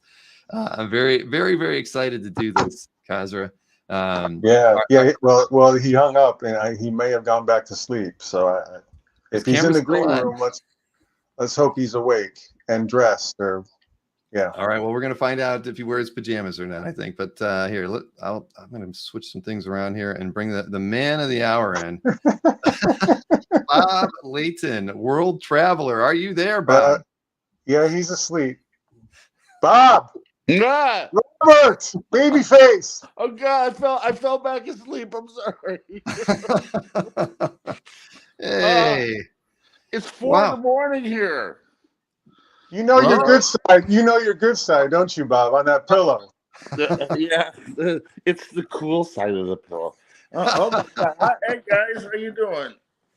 We're Wow. good. We're good. Surprise, surprise. On the inaugural show. Bob, it is an absolute honor to have you be a part of the first show that Kazra and I are putting together here with OAX. Really? We're gonna go the honor route. We're gonna go Me up that. at four in the friggin' morning. Yeah. Bob doesn't like any of that, Where's Bill. my All right. slippers? Hold on, let me find my slippers. You do the you talk to him, listen, Kazra. Let me go downstairs so you can see my luxury chalet that I'm staying in. You know, I love this place. You're in Leon? Yeah, I'm in Lyon, France. This is my shower. All right, it's like I have there's a toilet for you toilet fans. Oh wow, you got a toilet in France. Good for you. I got my own little patio outside. I'm on the upper floor right now. Okay, now check this out. I'm gonna go. Whoa! What happened to the floor here? What's this? Oh, it's glass. Anyway, so I'm gonna go downstairs, and I love that little glass thing. So this is where I'm staying. This is my apartment here, right in the heart of Leon. You can see I got a really nice little kitchen set up. Yeah, here. they took care of you. Yeah, my goodness. No. This is me. I paid for this. Oh, you take care of you. Yeah. Well, where did I talk to you the other day? You were in a hotel room when I spoke to you like 3 or 4 days ago. You know what, too? That place was the biggest crap hole I've ever been in my life. And Cass will tell you. Okay, I'm blind. Cass will tell you that my first rule always is if I'm not having fun, move on. Yeah. So yeah, the other place, it wasn't any fault of theirs. They don't really stay in local hotels when they live here, right? And this place that they put me in, it was more like a prison cell room. I had no light. I had no light. It was. Hold on. I'm just going to adjust this. I thought you might have had a cellmate when we were talking. I couldn't tell. It looked like I really kind of had a cellmate right now. Yeah.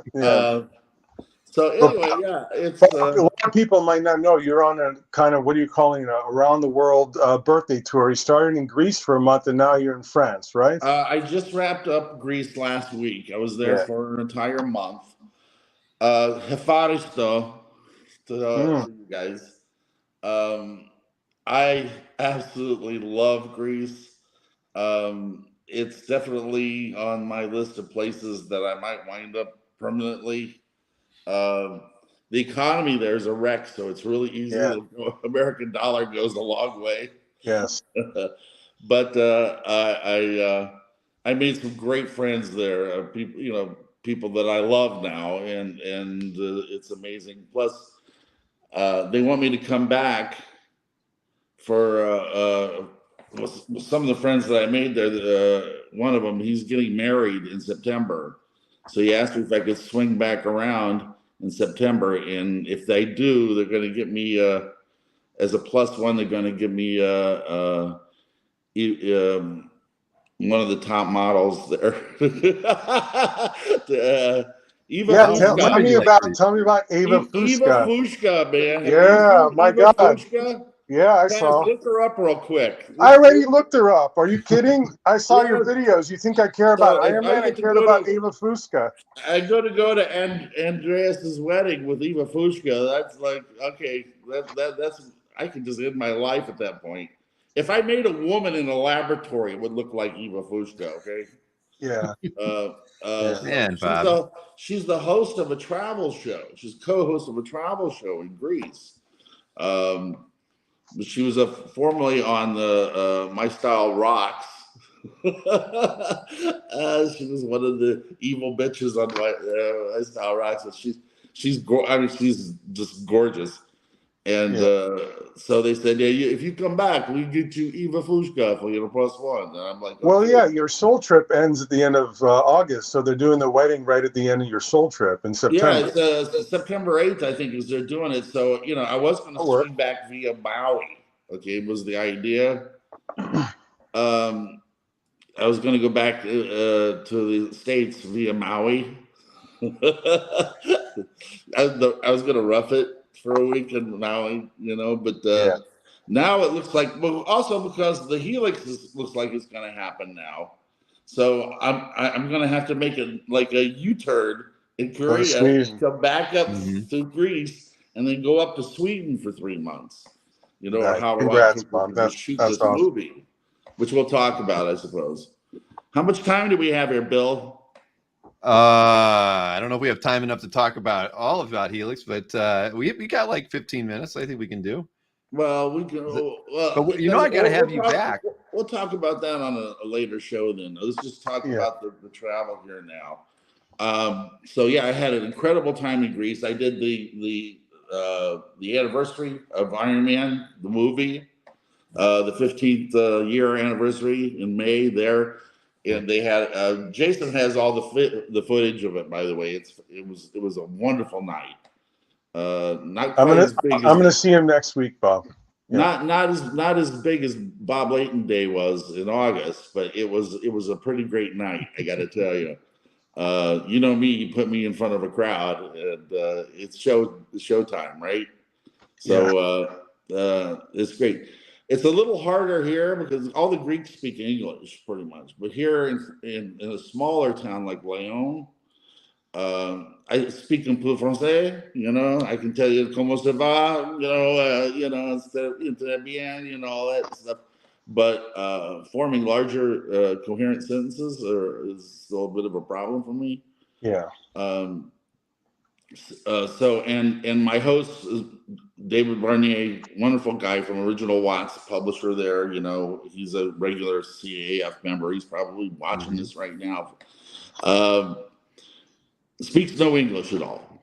So every time we go out, it's like I have my Siri voice on my Google Translate, and he has his Siri voice. And he sounds like these two little bitchy women going at it. It's really hideous, man.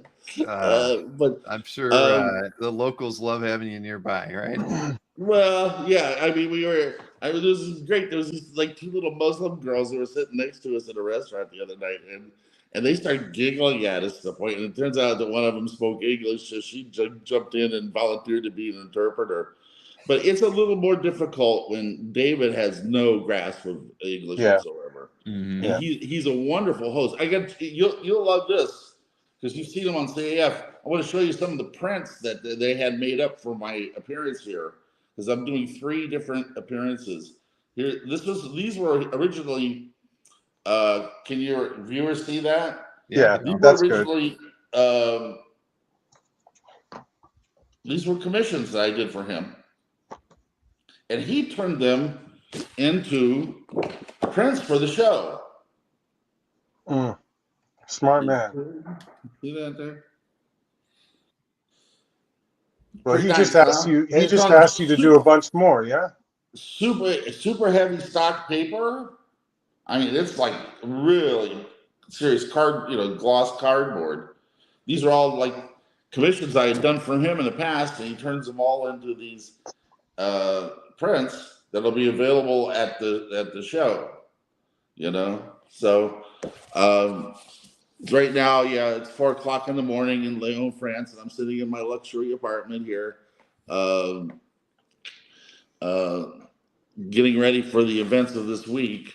They've kept me really busy. I got here, they had 15 commission 9x12 commissions for me to do. Right. Right. I'm like, I thought you weren't going to be drawing while you were on the well, tour. I wasn't, but the point, he already took the money for him, you know, and I'm kind of like, so I have spent almost all my time this first week sitting right here with a lap board, you know, drawing my ass off. And I don't want to disappoint anybody on this trip, but at the same time, I keep having to remind them I'm on vacation. I'm doing the appearances, you know, as an excuse, you know, it's basically so I have a native guide wherever I go and that kind of stuff. But as far as working, I'm not really all that hip on the working part. So anyway, you know, it's like, it is what it is. Hey, I'm a trooper. Cass, you know that when, you know, I have to jump in there. Hey, I got to say something. I got a little bit of news tonight too. I finally got to talk to Edward James Olmos. You know, I don't know if you know, Eddie is been battling throat cancer for the last year. And I had to keep it quiet until last week. He went public or whatever, but I finally was able to get him on the phone tonight and earlier tonight, and it was really wonderful to talk about. He's doing really well. He's back on his feet and on his road to recovery. I think his prognosis is really good. But Eddie was my mentor in Hollywood when I was working out there, and just everybody out there, just send your best wishes or whatever to Ed for speedy recovery or whatever. But I think he's gonna be fine. He's one tough mother. You know, so it's like. I think I don't think we want to go through life without Commander Adama with us, you know? No. So it's like, yeah, he's a fantastic actor. Absolutely, Tyler. Anyway, that aside, they have events. You got 3 events in France, right? Yeah, from what I remember, you got a master class. The master class on Saturday. That at 10 a.m. I'm like, dude, I go, this is like the other thing. This is the language barrier. I go, you don't understand. I live a boss's life. You know, the reason I do what I do, because I live a boss's life, man. I get up at 10 o'clock in the morning, okay? And they got me booked at 9:30 here and 9 here and 10 o'clock. And I said, no, I don't, homie, don't play that. You know, but what are you going to do? You're going to show them an AARP card? Well, nobody seems to care the fact that I'm like tipping 70. Okay. Yeah, no, we don't care either. You're younger than all of us. Because they all look here. I'm up at 4 a.m. talking to you guys. You know? It's like either. So it's an honor to have you up at this hour of the morning. Bill, please. I said the word honor again, didn't I? Why are you doing that, Bill? It's more I like gotta keep my mouth shut. He's trying to keep you awake. You got a screening of Civil War too, right? That's coming up. A few days after that, we're doing a special screening. They couldn't get Iron Man for some reason or another. I don't know what the deal was. But no, the Civil War works for me because I have three dogs in that race. And, you know, as you know, Michelangelo and I kind of started Civil War with the whole Captain America Iron Man rift that started in Armor Wars. And that kind of led to the Civil War evolution. So it all works for me, you know, and it's like it was one of Marvel's better outings. So it's like that'll work. And then on the following Saturday and Sunday, we have the actual Leon Con, where I'll be sharing the stage with my friend Paul Renault and a few other notables from this part of the world. And then I head off to Poznan, Poland for a short trip to Poland. Yeah. Yeah, I'm just going for the con for the weekend. They just asked me if I would, you know, but they're flying me in first class and put me up in the best hotel in Poznan, which I don't know what the best hotel in Poznan is, but there you go. Well, you could let us know. Yeah. What's that? You could let us know. Well, no, because we're going to be broadcasting there, right? Yeah. You know? Yes, we are. Like I said, if we're doing this is a weekly thing, right? You guys are going to follow me around the world. We are. It doesn't look like I'm coming home when I plan. So I'm going to be good traveling from every time your viewers check in. I'm going to be in a different place, more than likely. I'll still be here next week. All right. Yeah, but did you see that dating in LA video I sent you? no, not yet. Just take a look. You might not want to come back. Yeah. Oh no, it's quite all right. I'm shameless. So you got Poland and Paris, and then a while in Copenhagen. And we'll follow you through it. Copenhagen's going to be great because very sweet couple that runs the comic shop, fantastic comic shop there, and you guys can find all this information on my Facebook page or whatever, and I'm posting stuff regularly now on BobLayton.com as well. So all the events that we're doing this week and the coming weeks in Leon will be up on BobLayton.com, and the future stuff I'll have up there as well. Only for your own edification, because nobody's going to fly to friggin' Poznan, Poland to see me. You know what I mean? It's like, but yeah, Bob, from what we talked about, you're not doing any U.S. shows in 2023, and I'm not doing any more U.S. shows at all, except yours.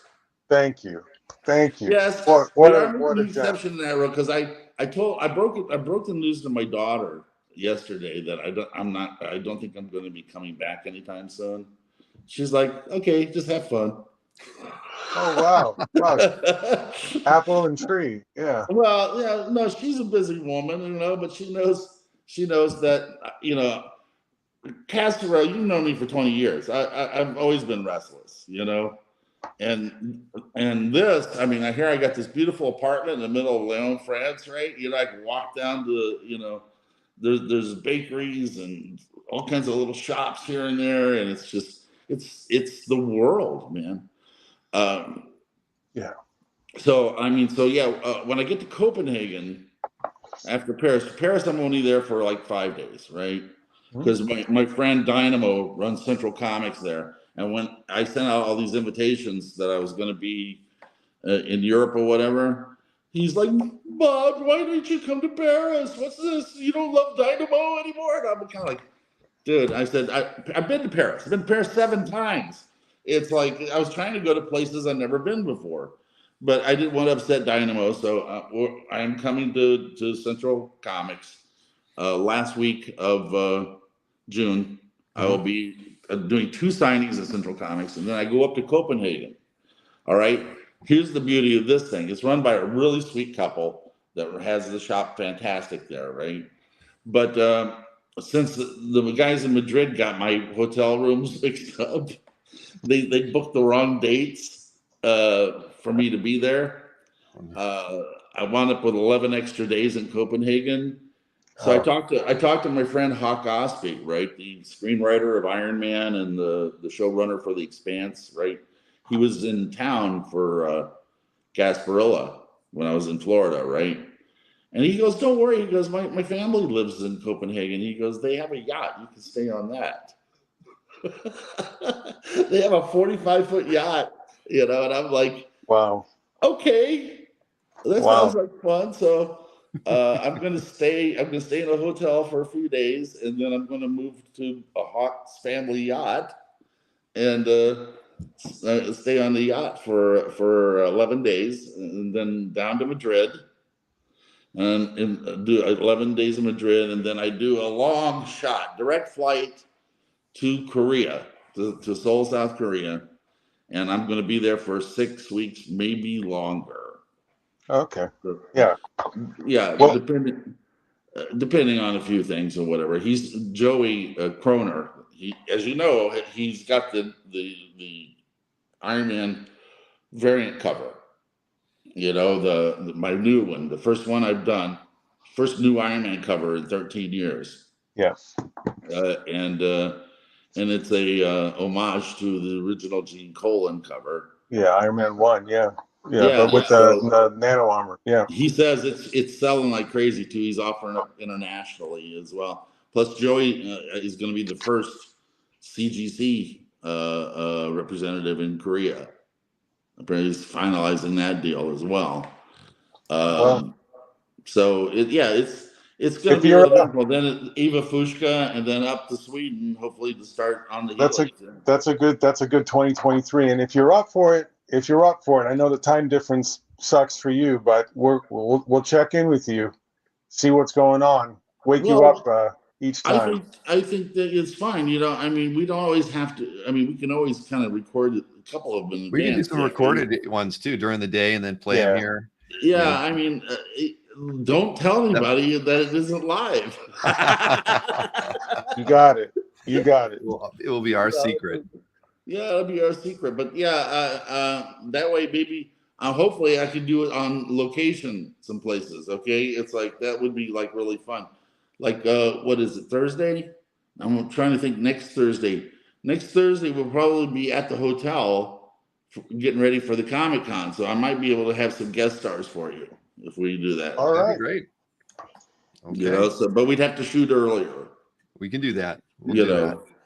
I am not going to let you guys shoot any footage of me with Eva Fushka, though. Okay, just saying. That's all right. That's all right. We'll we'll leave some things to the imagination for the audience. So, how long has the show been running so far? What's the time? I've been at it for an hour and 40 minutes. I started at 9. Wow. Yeah. Wow. But I've got How many another people hour we to got? go. Come on, somebody talk to me while we're on here. We gotta go. And I got up at 4 in the morning. You can't type something, you know? I'll call you right afterwards. That's not my point. My point is, it's like, hey, we should have some. Everyone's people excited chiming to in. be able to see you on this road trip. You know, they've been following you on Facebook, but to actually get some time to see you. Well, I've been a CAF member too forever, as you well know. I know that. I bet you have I bet you have an ID that's under 100. You were easily one of the first people to sign up for the site. Wow. You were the first person to gift me a piece of art. I will also say that too. I still have it. I love it. It's a Nightcrawler and a Phoenix piece. You didn't really strike me as the go directly to eBay kind of guy. No. The gifts never go to eBay. But Casper probably has sitting on more Bob Layton artwork than anybody I know, other than David Maisel. Yeah. David Maisel, I think, is getting rid of his Bob Layton art to Mike Berkey, but who knows? What are you saying that for? He sold a few things lately. I don't remember any of your art though, Bob. Why would he even have to sell anything? He's got more money you're right. than God. You have a Marvel Age cover up on Heritage now too that just went up. The number 4 is that cover. Right? Which one is the X Factor or Hercules? Number 4. Wow, it's a nice one. I like that cover. Yeah, me too. Yeah. Wow. So hey, what the hey, man? Yeah, those things, it kills me. When I explain to people that I probably sold them for like $200 to pay my rent in New York, you know, and they're going for $75,000 and stuff. It's crazy. Yeah, you know? yeah. Same I don't get in angry. New York I don't is get angry about $10,000 that. Yeah. It's the way the ball rolls. You know, it's like, and I never get mad at the fans for being excited about artwork or whatever. You know, it's like, you know, I was happy to do it, you know.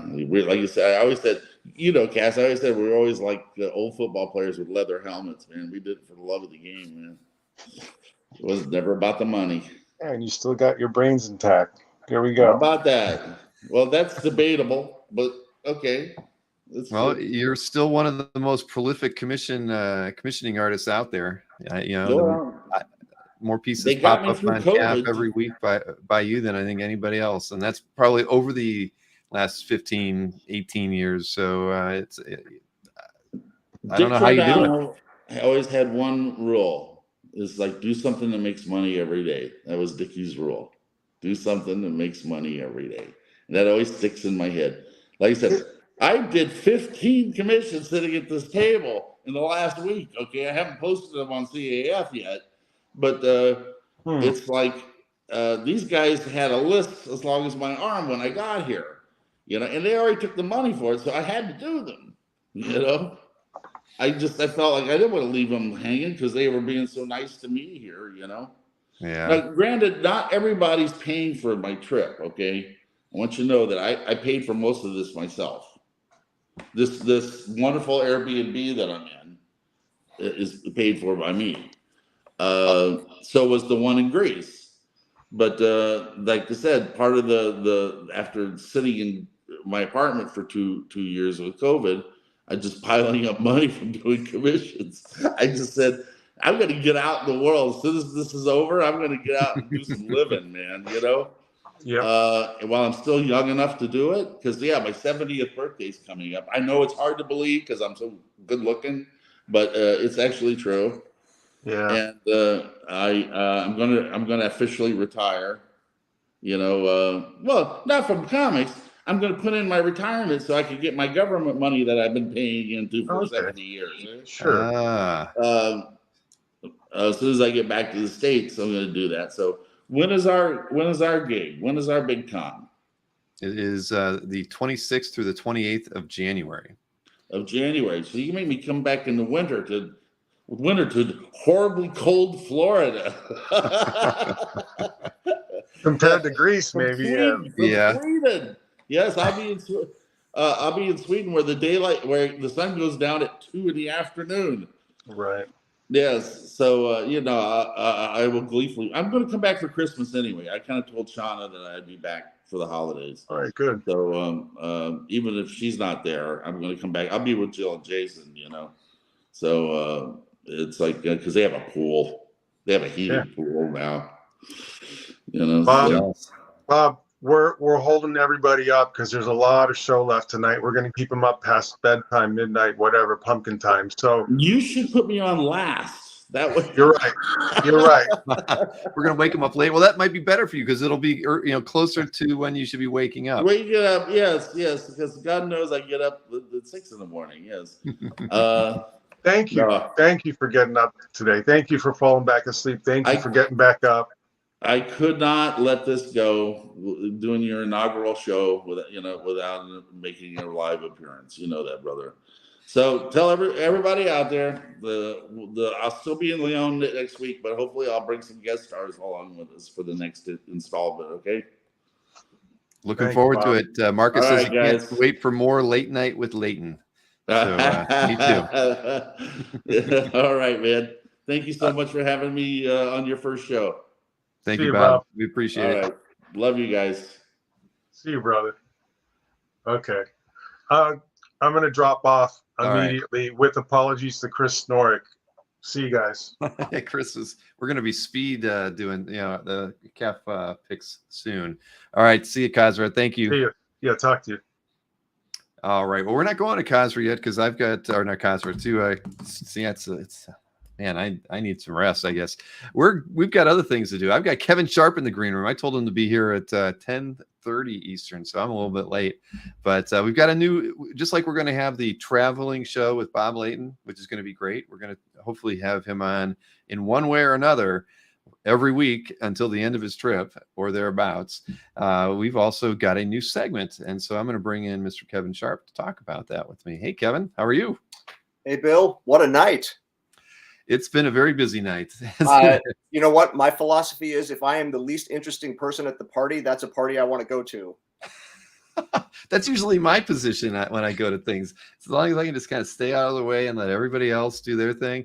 But yeah, this is fun. I mean, I'll say it now because Bob's not here. It was actually an honor to have Bob agree to do this show because I knew that Bob had retired from doing U.S. shows, wasn't going to do anymore, at all. And so he and Kazra have, Kazra's commissioned him a lot over the years. So they've had, and Kazra's been in Orlando for a while. So they've, they're pretty decent friends. And he asked and Bob agreed. So I feel pretty fortunate to be able to have Bob at the show. And, I think there's a lot of, it's just great. I didn't think he'd do it. I'm just so happy that we're going to have him. So him. And so as you can see, with the people we had on tonight are all locals to here, Jimmy and Amanda are in Tampa and Bob, I think he's in Orlando proper, or maybe he's in he's very nearby, very close. So yeah, it's fun. Definitely OAX is going to be an interesting show first time out. So before we get into our business, do you mind if I ask a question about OAX? Please do. Because others may be wondering this, so we can maybe cut off some emails to you. Mm-hmm. I'm looking at the tickets on the screen, and there is the VIP weekend ticket, and at Yes. the bottom of that description it says couples ticket. Yeah, I saw what Kaiser wrote that, and I meant to delete those last two lines okay. out there. Because Yes. then there's another one that says VIP couples. Exactly. Yes, because I don't know why he made that a bullet point on there, and then I just copy and pasted. So I could blame Kaiser for that, but I blame myself for not doing the editorial on that. I should. I actually have the page open. I could edit it while we're doing this. But yes, that's why we had up at the top. It shows the couple's price. Currently at $425 for the VIP weekend with as a couple. So yeah, I'll make sure I delete that last line off of both of those. But I can blame myself for that. I did see that, and I thought, why did he put that on there? I don't know. But I know why, because originally when we wrote this, we weren't going to do a couples ticket on the one day. And so he was kind of writing it in there probably as a footnote to remind us that we were going to do a couples ticket for the VIP weekend and the weekend. And it's probably my fault for including it. So, all right, now it's back to my fault. But yes, so that is on there. Yes, but please, anybody, read the FAQ, and any other questions that come up, please let me know, your thoughts on things. And was there any other questions, Kevin? That was it. I just thought I thought I could save the teacher having to answer 20 emails about this. I probably already got 20 emails about it, but yeah, no, it's but yeah, as you can see, we really do want to encourage people to bring their spouses to the show, and and make it affordable, and if they I hope they do bring them, and I hope they bring their kids too. I mean, we talked about we want it to be a kid-friendly show, even if they only bring them to the one day. You see, we're going to do this a free quick sketch thing on Sunday as well. Haven't told all the artists that yet. And it's not a requirement that every artist participates. That will be, really up to them. But we wanted to offer it because that was one of the things that came out of, that I told you we had a meeting of the minds last weekend, and that was just like one of the ideas that came out. We were like, damn, that's a great idea. It'd be fun. It's a way to kind of break up the monotony of day two, and also add something special to day two that's not in day one, because day one's got the auction and the pizza party and all that. And so we were happy to come up with, have that thrown around.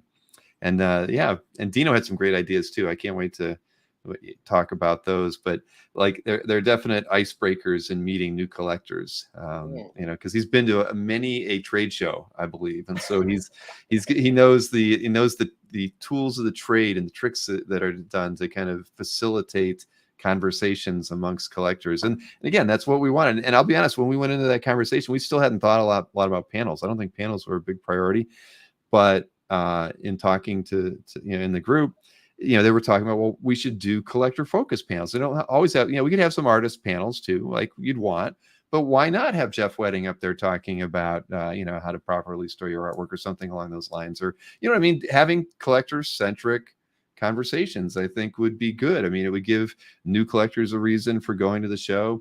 It would certainly get me some CAFU material, that since I don't seem to have the time to get back to doing that with Jeff, and we can do them in person there and film them and get those online. And yeah, I think they're trying to make this show even more about, the collector, which is really kind of when I envisioned what the show was about. I always envisioned the collectors first. I mean, collectors first, and then the artists as guests, and then kind of everybody else. If it wasn't going to be fun for the collectors to be there, then it just wasn't worth doing. And so that was always kind of the bent, and my and I don't know. So we've got 8 months to kind of figure it out and add new ideas.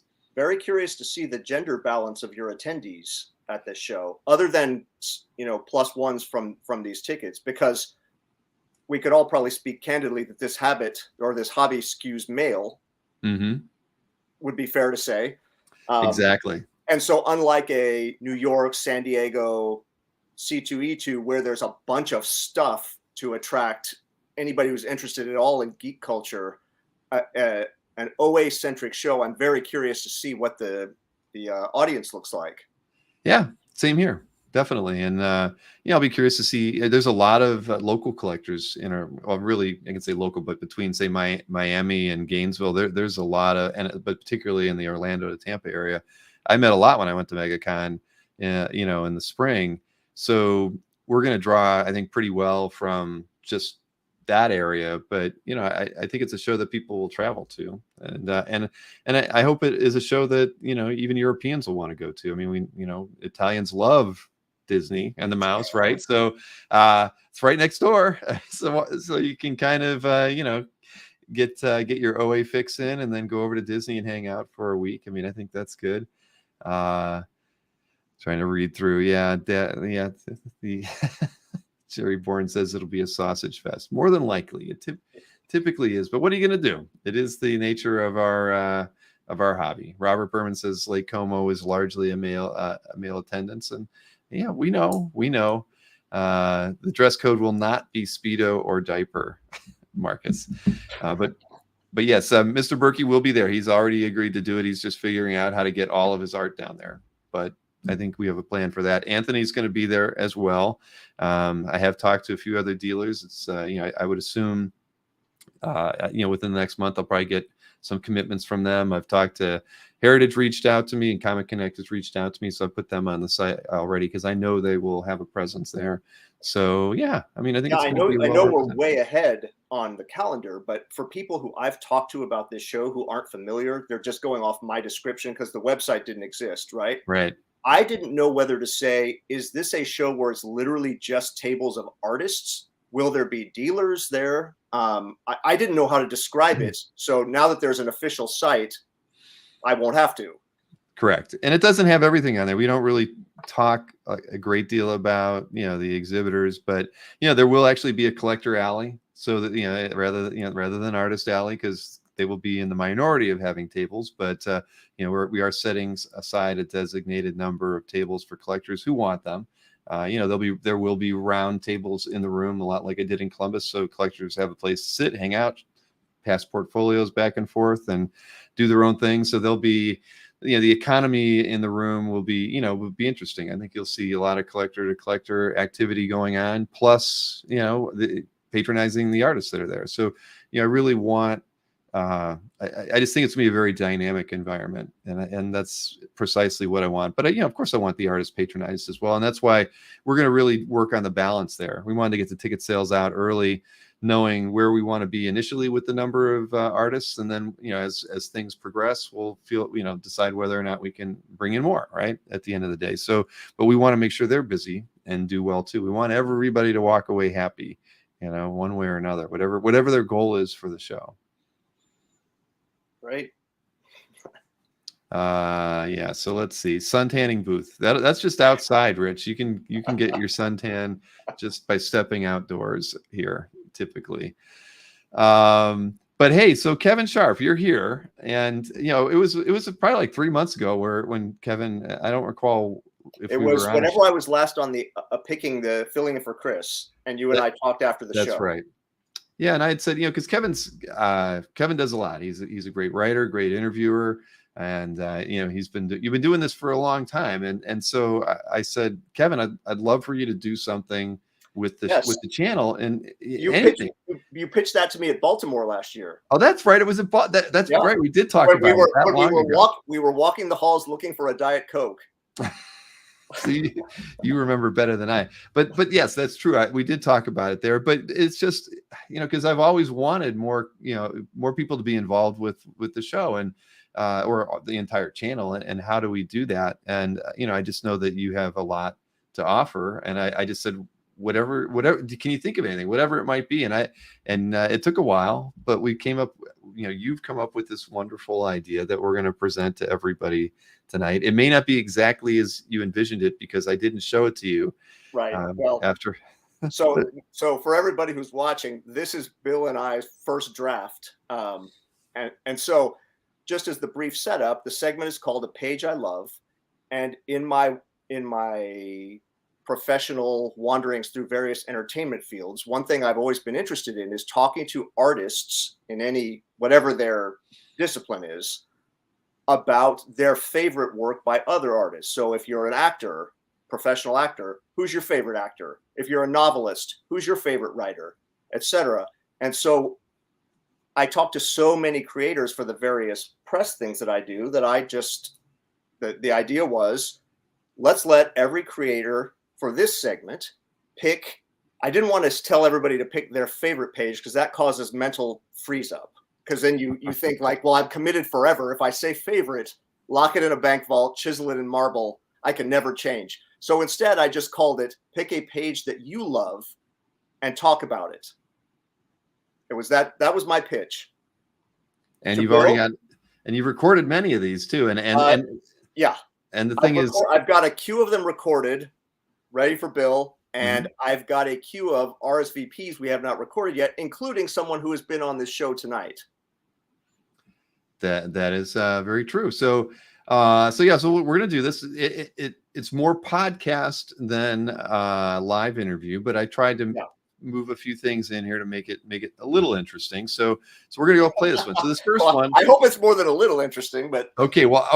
I like it, but again, this is our first try. So again, this is with Dan Jurgens, everybody. So Dan's great. I've seen so many interviews with him, and I'm gonna actually have him on an interview in August. So he's just fantastic. I mean, his knowledge, and I always forget he's one hell of a prolific artist. I mean, when you look on CAF and the number of pieces, he has over 2,000 pieces of art on CAF. That's when you cross that 2,000 threshold, you're a well-collected artist. That's for sure. So that's awesome. And a prolific writer. Very, very true. So here we're going to play this. This is an 8-minute thing from Dan, but I think it's great. It's wonderful insights here. So here we go. Hi, it's Kevin Sharp. I'm here today with Dan Jurgens, currently the writer of Lord of the Jungle for Dynamite Comics and a backup feature running in Action Comics for DC, as well as artist of numerous other titles over the years. Today we're going to be talking about a cover from the Silver Age Batman run. Dan, go ahead. Okay, so as we started to talk about this entire project, one of the things I decided to do was to pick out a piece of work that made an impression on me as a reader, as a kid, because I wanted to find something that really had that kind of impact. Often as artists, we kind of assume something we do may have an impact. We never really know for sure until we find out long after the book has been on the stands. But I want to talk about something that when I first saw it as a kid, I just thought it was so incredibly cool that it became a comic that I had to have. And what we're going to talk about today is the cover to Batman number 194, which was done by Carmine Infantino and Murphy Anderson, which features Batman perfectly centered over the top of the cover, kind of breaking through to get Blockbuster, who's down on the lower center of the cover, shattering the Batman logo. And at that time, well, even now, it's not necessarily common that we see logos getting bent, twisted, shaped, and broken up. But on that cover, I just remember seeing it for the first time and just thinking it was absolutely the coolest thing ever. It came out in the summer of 1967. I would have been 8 years old when it came out, which is kind of when you're really getting into that, wow, comics are beyond awesome sort of phase. And it was actually a case where a neighbor kid who lived 2 houses down from me had the comic. And we were out in his backyard. We were just going through several comics and things like that. And he had that. And the moment I saw it, I just like, whoa, what is this? This is so cool. First of all, I had no idea who Blockbuster even was. So I just needed to find out, who this guy was. But the design of the cover and this idea of the villain shattering the logo, which changes the whole feel of a cover. It changes the dynamic because 99% of every cover you see out there has the logo on top. This one actually breaks that. And it's also such a perfect image, the way it's composed. As a logo itself, Batman, the word Batman is one you can fit on the cover as opposed to dealing with a title like The Adventures of Superman or something like that. But the composition is just wonderful with Batman on the top, leaping forward in a dramatic pose, and Blockbuster down below. And I do remember I ended up swapping like 4 different comics just to get that one from him. That's how badly I had to have it. And in those days, a 4-for-1 swap, that's a high price to pay. So when you look at covers like this and anything kind of in this era, as an artist yourself, what do you appreciate about Infantino's kind of draftsmanship at this time? Well, I have always said that I think there was a couple year period there where Carmine Infantino peaked out as the best cover designer in comics for a couple of years. That is cover dated, I think, August of 1967. It's worth noting that Flash number 172 is also dated August of 1977. And it's worth looking at that because if we take a look at that, that is a famous cover of Gorilla Grodd holding up Flash's empty costume, just making it look as though he just killed Flash, something who knew. I mean, in those times, Carmine excelled at creating covers that were full of drama and also sort of begged a question of what happened here, what is going on. And it was only, say, 2 months after that that the cover to Flash number 174 came out, which is the Flash logo taking up pretty much the entire height of the cover, with Flash's 5 or 6 villains perched through the different open spaces of the logo, looking down on what we presume to be his body laying on the ground. And so Infantino's cover designs at that time were just firing on all cylinders. And what I'm not sure a lot of people necessarily realize is that even if you picked up another cover that might have been drawn, even if it was by Neil Adams, not long after that, or Ross Andrew on Flash or others, the cover designs were still done by Carmine. So the Batman issue that you've chosen, as our listeners see it, as a kid, it's the excitement of, I'm going to guess, the color, the logo being shattered. Is that the dynamism? Is that kind of what caught your eye as you remember? Well, it's definitely that, but I think we also have to realize that at that time, so if we're looking at, say, summer of 67, perhaps fall of 67, by the time I actually saw it and got my hands on it, what we also have to consider is at that time, the Batman the Batman TV show was front and center in American pop culture. I mean, it was the thing. Batman sales, in terms of the comics, were driven by that to incredible heights. It was just everywhere. So I think just the idea that it was a Batman comic, I'll start with that is what would have probably been the first draw. But then when you look at the dynamism of the cover, of the logo getting shattered, of Batman fighting a villain like Blockbuster, who was not sort of your typical Batman villain at that time. Here's someone who looked big and strong and kind of like there was going to be a strong physical confrontation between Batman and the villain, with the logo getting shattered like a big fight was about to take place, which again wasn't necessarily typical for DC Comics in those days, made it feel so very different. And that difference made it stand out. Great. Thank you for sharing the memories with us and talking about the cover, Dan. Sure. And what's also interesting to me about that is, that kind of approach in a way sort of started with a lot of what Will Eisner was doing on his Spirit pages, where he would design the Spirit title into the page itself.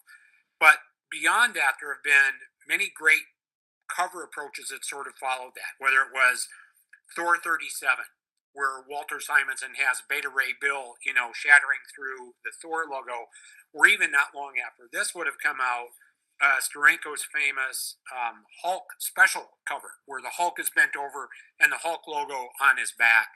So I think these kinds of things are just wonderful. They're brilliant. I've tried to pull it off, probably not nearly as well. We all have at one time or another, but those are the pinnacle. Great. Thank you again for joining us. Absolutely.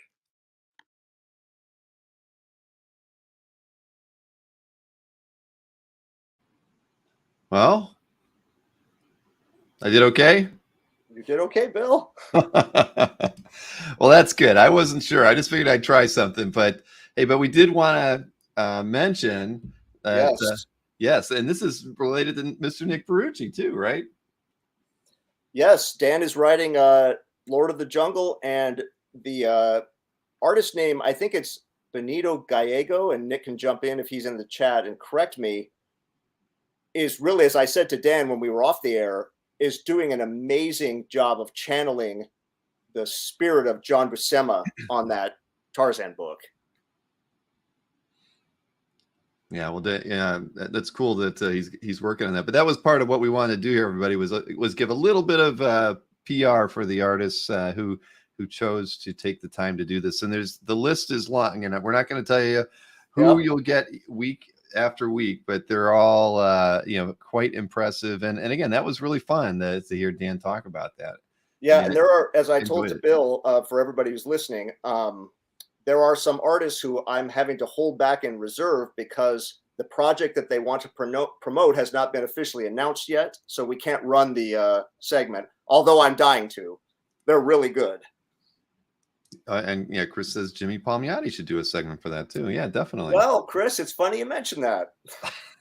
Wink, wink. So, but yeah, no, I mean, it is a wonderful idea, and again, we wanted to do a little bit of PR for those people as well. So that's it's a win-win for everybody, and again, it's very insightful. I really enjoyed Dan being the first one. I thought his the way he dissected what was great about that cover. And looking at the other ones and talking about Infantino, he was spot on. Infantino, because Infantino probably he really doesn't get the credit that he deserves as being a great draftsman, and those covers were just fantastic though. And, and Dan and I talked for several minutes after the recording ended, and there's that era of what's called the checkerboard era at DC with the black and white. Oh yeah, where Infantino was cranking out just masterpiece covers, even if he wasn't drawing them, designing them, just bam, bam, bam, one after another. Yeah. Jason wants to know if you can get Simon Bisley. I had a TBD, Jason. Well, I mean, if I stopped right now and didn't get anybody else, we have enough of these to run till September. So stay tuned. Exactly. I hope everybody enjoyed this one. This was, like I said, kind of our rough draft, and we'll go forward from here. Well, yeah, and again, we will, and we'll only get better. We'll definitely get better. And Kevin, is there anything that you want to plug for yourself here since you're here? Because I'm going to be doing these things solo from now on. Yeah, that's true. But no, it's okay, Bill. I just will say that I want to thank everybody who tuned in when we were on to talk about the anthology. Meanwhile, who supported that, and we had a successful Kickstarter campaign beyond our hopes and dreams. And we just are hoping that we can deliver a comic that justifies everybody's faith in us. Well, I'm looking forward to it. I think that it was great having you guys on. I'm glad the Kickstarter was as successful as you hoped, and I mean it's going to be exciting. That's for sure. Yeah. And you saw the fishes are coming to OAX. I did. Yep. And I'm Bill. I got to tell you before I log off, and you can get on with your 4-hour show. I was up to here with anthology business, and then once I had a moment to breathe, the first thing I did was check to book Heroes, and all the hotels were sold out. Ooh. I'm so bitter. I just don't even want to. I almost don't even want to see any photos because it's just going to be pure FOMO. But so be it. Well, I'm sorry you can't make it. It's on me. That's on me. I was just we were so buried. Running a project like that is just brutal, as Nick I'm sure can attest. Anybody else in the chat? Well, but anyway, I hope everybody has a great time there, and I'm really my heart is going to be shriveled up and black as I cry in the corner for that entire weekend. Well, there will be plenty of things to talk about after it's all over, I'm sure. But Kevin, thank you for doing this. Yeah. Sincerely, it is really it's an idea I would never have come up with, but it's fantastic. And again, it involves, as I always talk about it, the segment of the hobby that I deal the least with, and that is the creators in the hobby. So I really appreciate that you came up with the idea and you ran with it, and it's fantastic.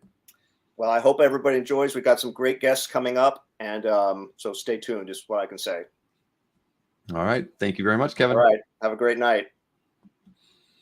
All right. Wow, it has been a busy night, hasn't it? And we're not done yet. I didn't get to finish opening up the packages, though, so I'm going to switch over to that and then get back with the show here. So I got 2 more packages open. We'll take care of opening Maureen's up first.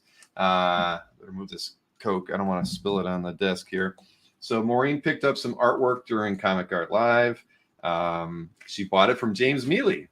And I'm trying to remember what her thought process was when she was looking at the artwork. She wanted to get a complete story of something. She had several, mini goals that she had written down as things that she wanted to go after, and that was on her list. So I think that's what she ended up buying, was a 4-page complete story. I could be wrong. We're going to find out. But James did okay packing this. This is nice. Looks like Maureen got a comic book in it too. Yep. So nicely packed from Sequential Treasures, Mr. Mealy here. Let's see. Yeah, got 1 piece of masonite in there, so between 2 layers of cardboard. So that's nice. So here we can already see. Look at that. I don't even know. I don't know anything about it.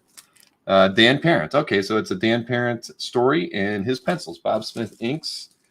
And I can't find. Oh, here we go. He's got it over the front. Let's see.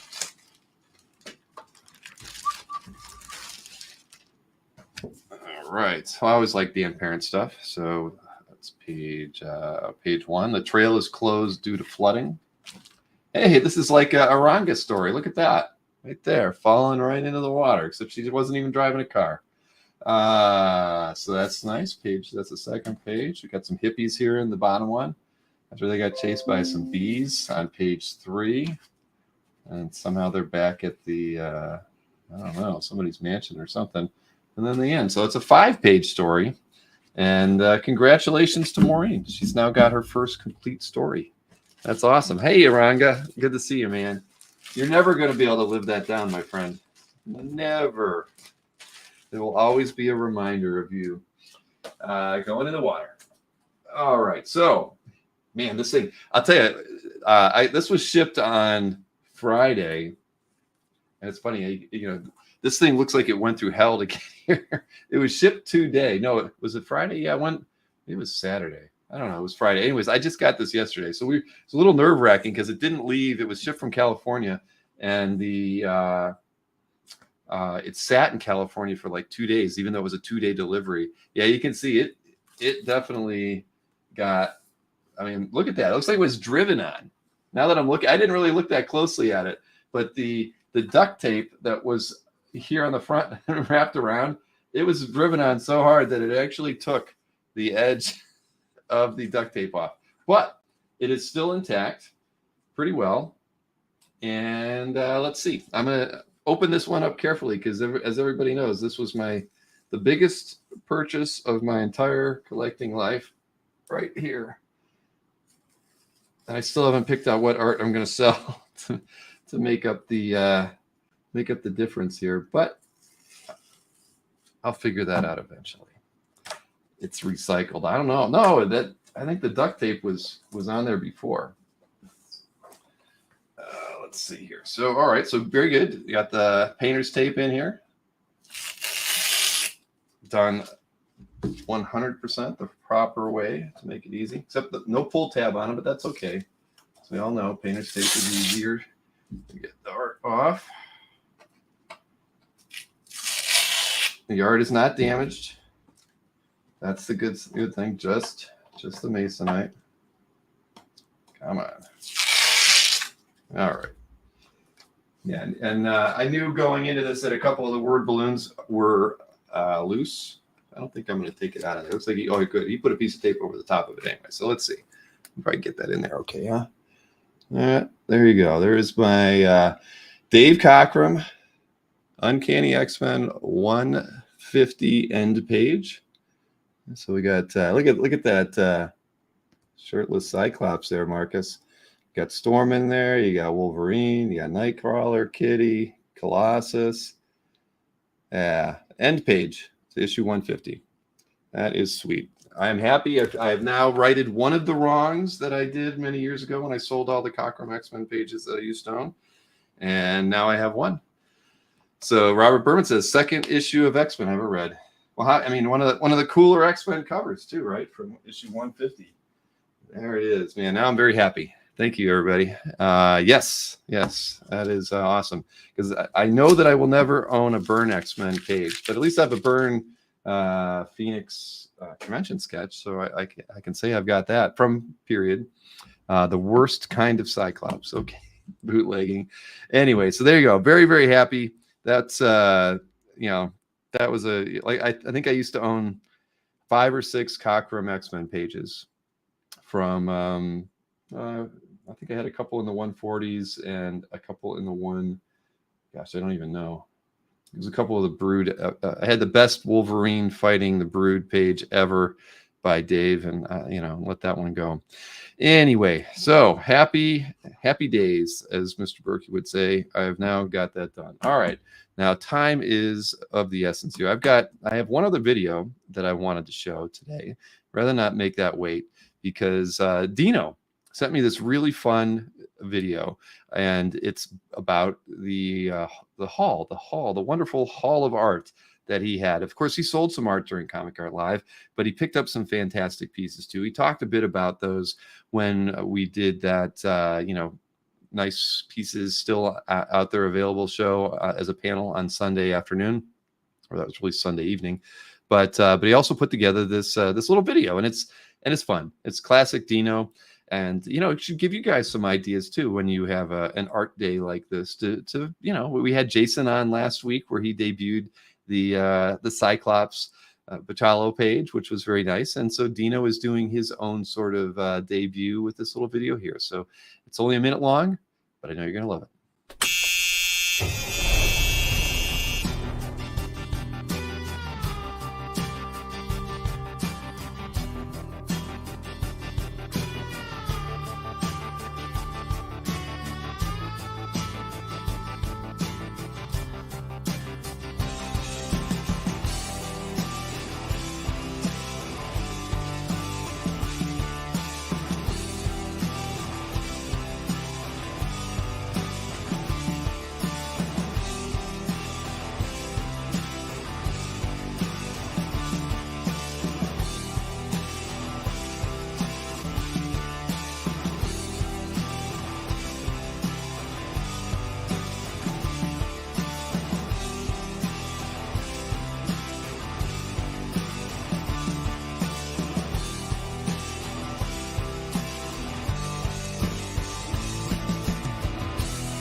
Oh man, I love Dino. He brings the fun to this channel, does he not? Many people do, but no one brings it quite like Dino does. And Will Grief, the sender of the artwork, I am so happy, Will. Yeah, everything it looks fantastic. But yeah, I didn't realize. I didn't really look at the back. Clearly something ran over that artwork. But the Masonite, it held true. So that was important. And you're absolutely right, Antoine. It was a Star Wars reference in there as well, which made the page all the more fun. So I'm super happy. I can't tell you, that's definitely has a special place in my collection. And Dino, again, absolutely. The thing that he did there, which was really cool, he mentioned the sellers from Comic Art Live as well. And, again, it's a reminder, that what the hobby is, just like having Will as well. That was a Comic Art Live pickup for me, having him here and being able to thank him in person. Dino's doing the same thing and shouting out to the people who sold him artwork during the event as well. So yeah, absolutely fantastic. So let's see here. I have other stuff to do, but I'm probably going to pass on some of it. I've got I could show a couple things here really quickly. Sharon was very happy. She actually got her sketch covers all done and I think shipped over to Dynamite. So I think those were her sketch cards. So I figured I'd show those off here today. And then she did all of her sketch covers. They all had a cupcake on them in one way or another, even with Anthony having a cupcake tattoo on his arm. But I think Spider-Man was slinging cupcakes, and Red Sonja stabbing cupcakes, and even Captain America over there on the right or on the left, he's got a cupcake in hand too.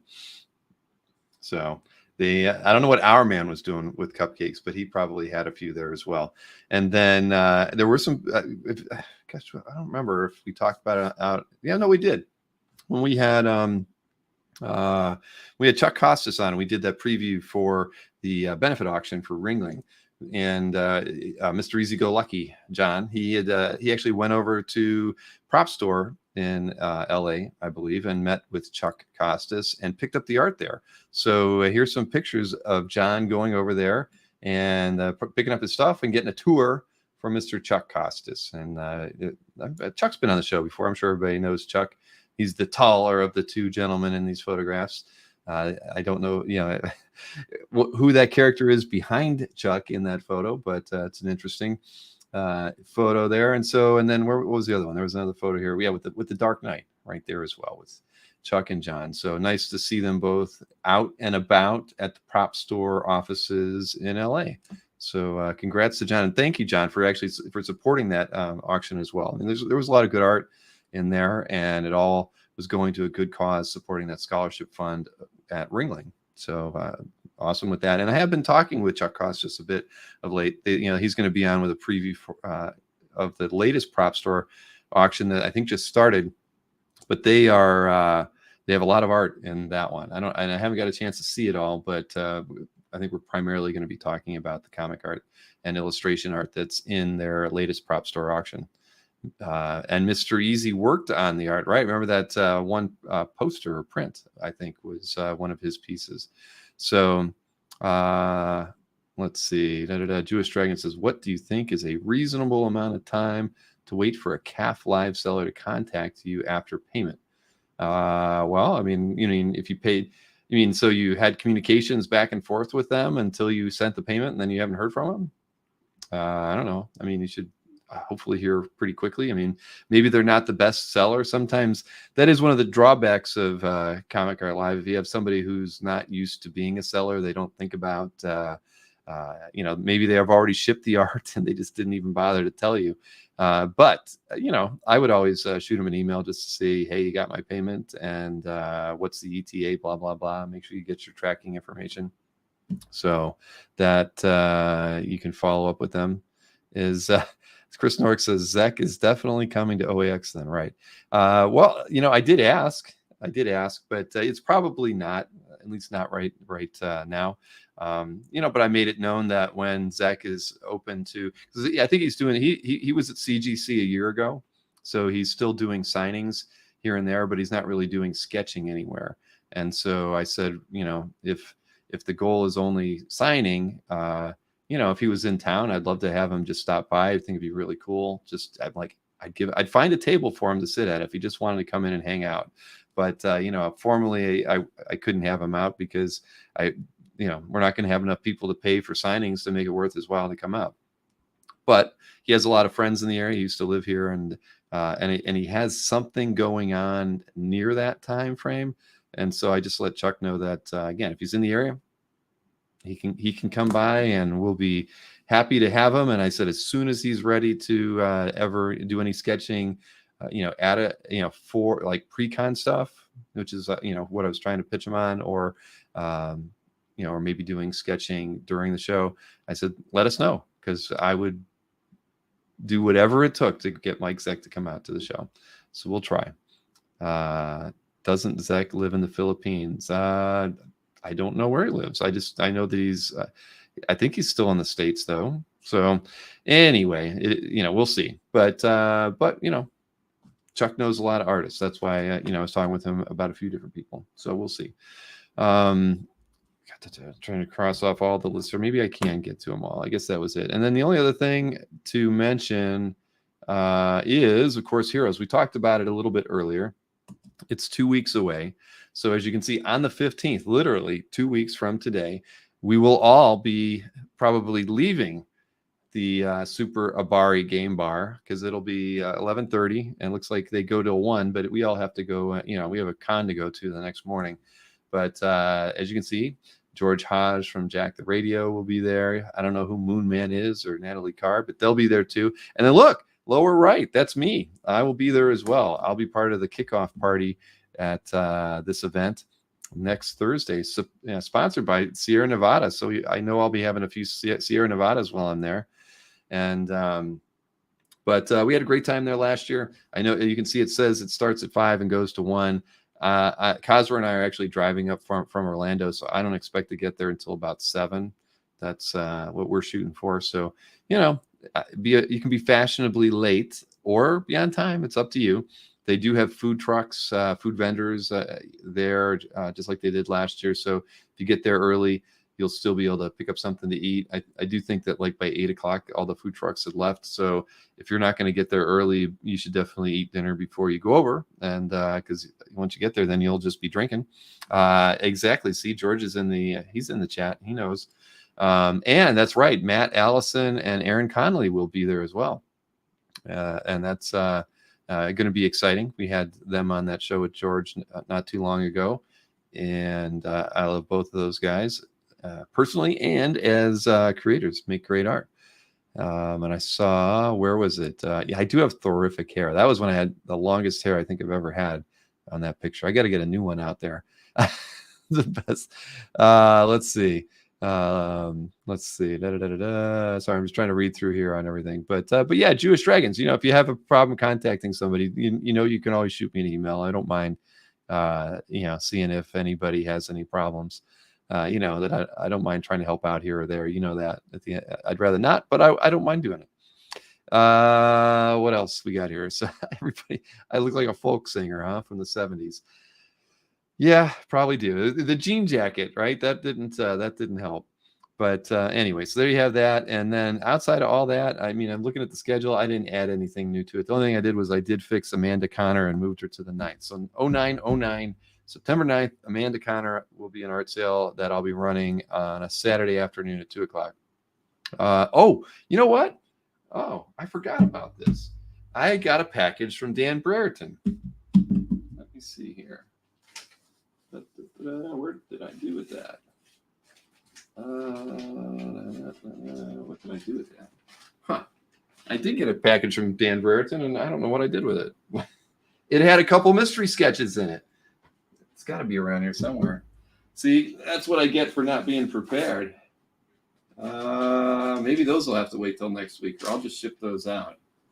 But boy, that would have been cool to show those off. I don't know what I did with them. They were here like 2 days ago. Hang on. Let's see. Okay. Let's see here. Nope, that's not it. Yep, I guess we're gonna have to wait till next week, or I'll put them in the mail. I'll show you scans. But they were very cool. There was a Dr. Doom, and I don't remember what the other piece was. Oh, I think it was a Deathlock, and they were really awesome.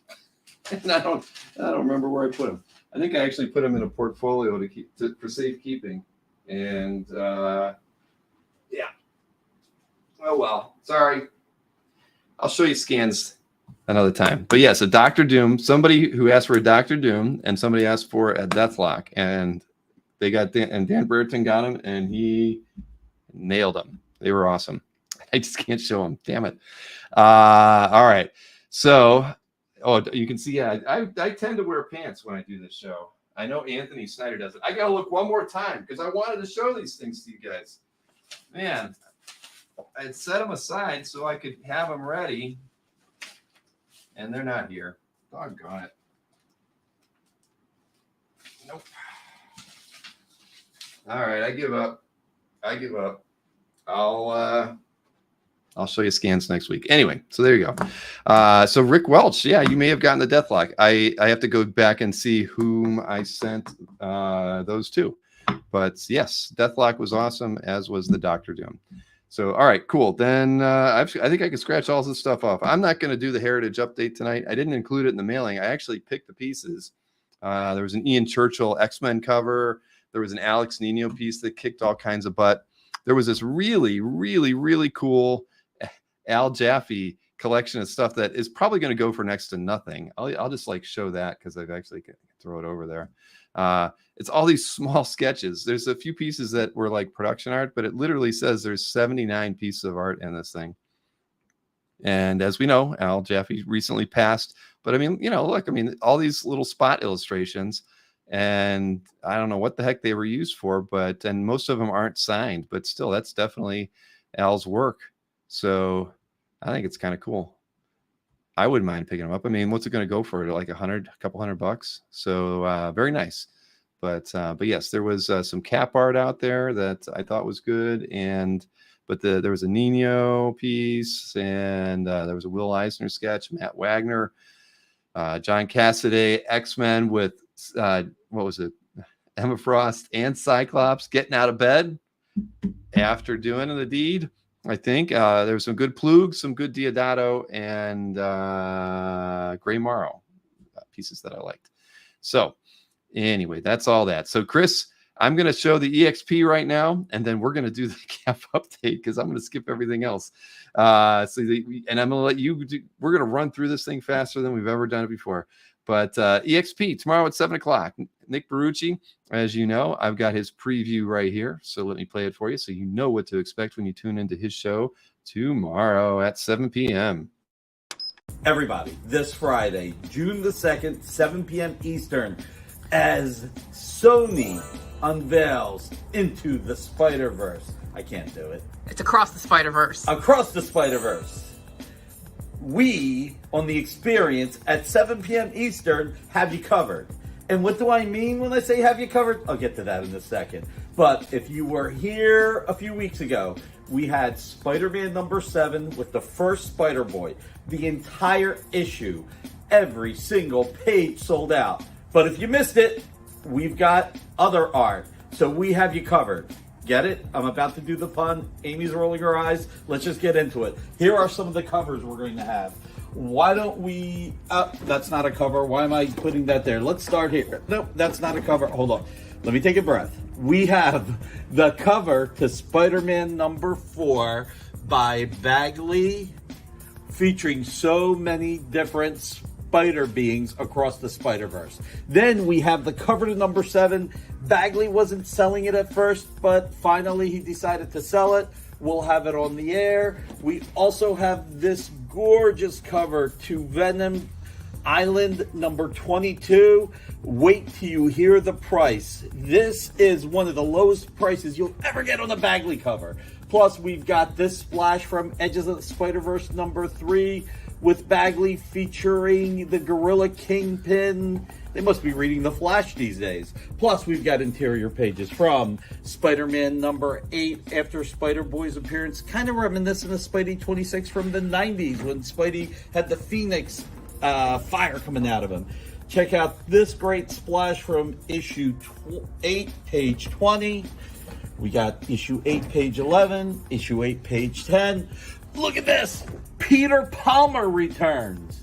Now, for those that don't know or don't remember, in Amazing Spider-Man number 1 in 1962, Stan forgot that Peter Parker's name was Peter Parker. So in the Chameleon story, 3 times they call him Peter Palmer. And this is his first appearance since Amazing Spider-Man number 1.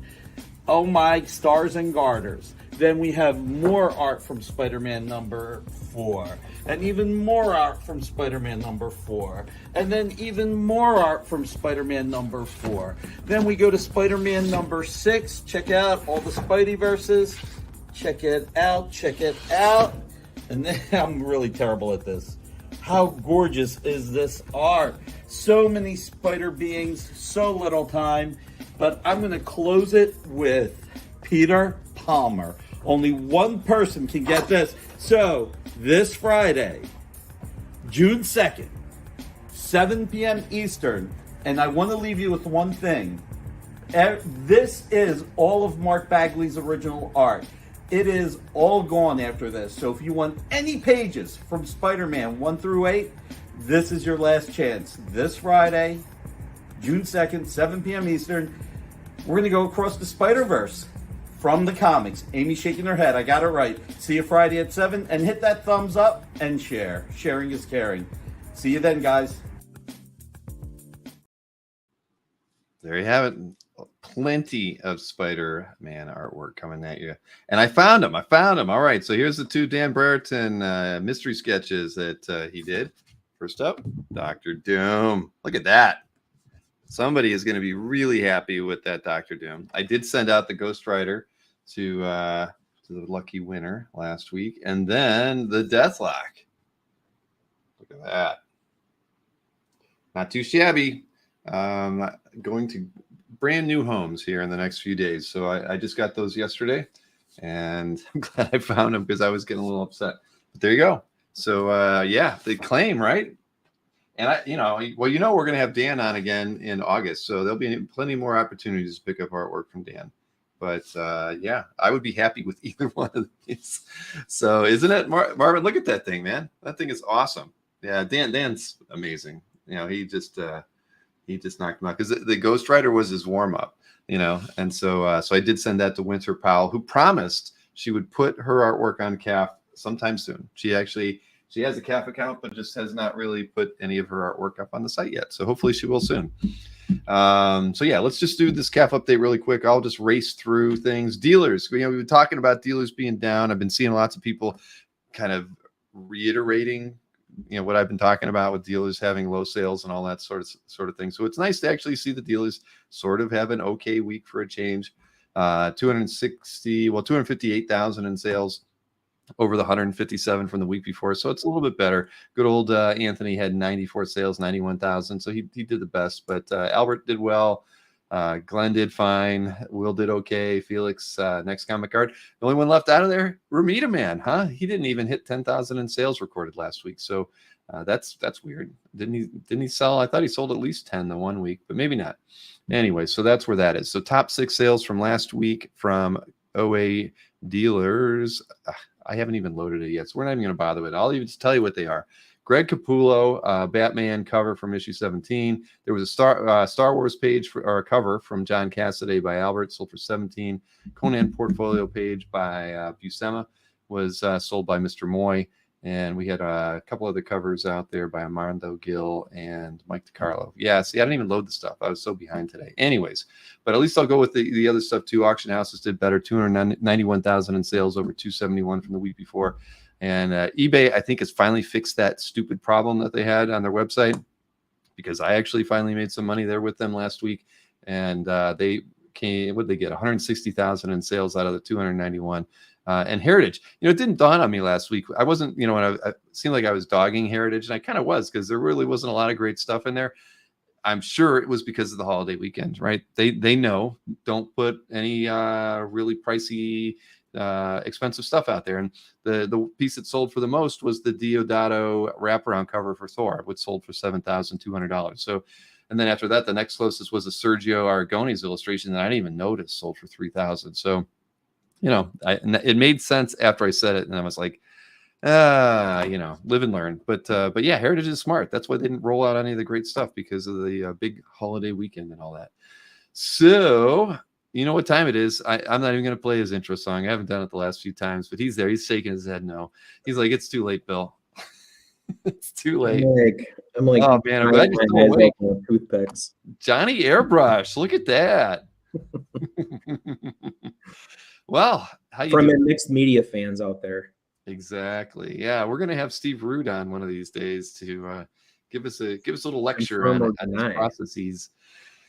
Oh man, well, good to have you. And so what you got any questions about OAX now that you've gone over the website, or you didn't have a chance to look at it yet? I haven't even had a chance. I just got the link for the party at Heroes, so I just did that. The Super Abari, yes, awesome. It was an awesome time last year, so I'm looking forward to that. Don't arm wrestle anybody there, because you don't want to lose. My shoulder is so messed up right now. I haven't even been able to lift weights, let alone arm wrestle. Dang. Well, I'm out. I'm out. Eric can be my proxy or something, maybe, or Chuck. Well, I'm looking forward to it. Like, it was a lot of fun last year, and I know that I didn't get to play any video games or a pinball or anything while I was there last time. So I got to make a point to play at least one pinball machine a couple times or something. We had plenty of time. Yeah, it was just wild. I mean, there were so many people to talk to, though. There definitely was. Yeah, and I don't know if I'm gonna have drink tickets this time, guys, but maybe I'll buy a few for everybody, and we'll see how many people end up being there. We'll work something out. But yeah, I'm looking forward to it. That's a shoot. I've got something to do every day that I'm there. Nice. Pretty much. I'm even going to go to the Marvel exhibit on Sunday. I mean, it's in town. It's like why not at least hit it one last time? I think some of the art is different than it was when it was in Columbus. So we'll see. Should be fun.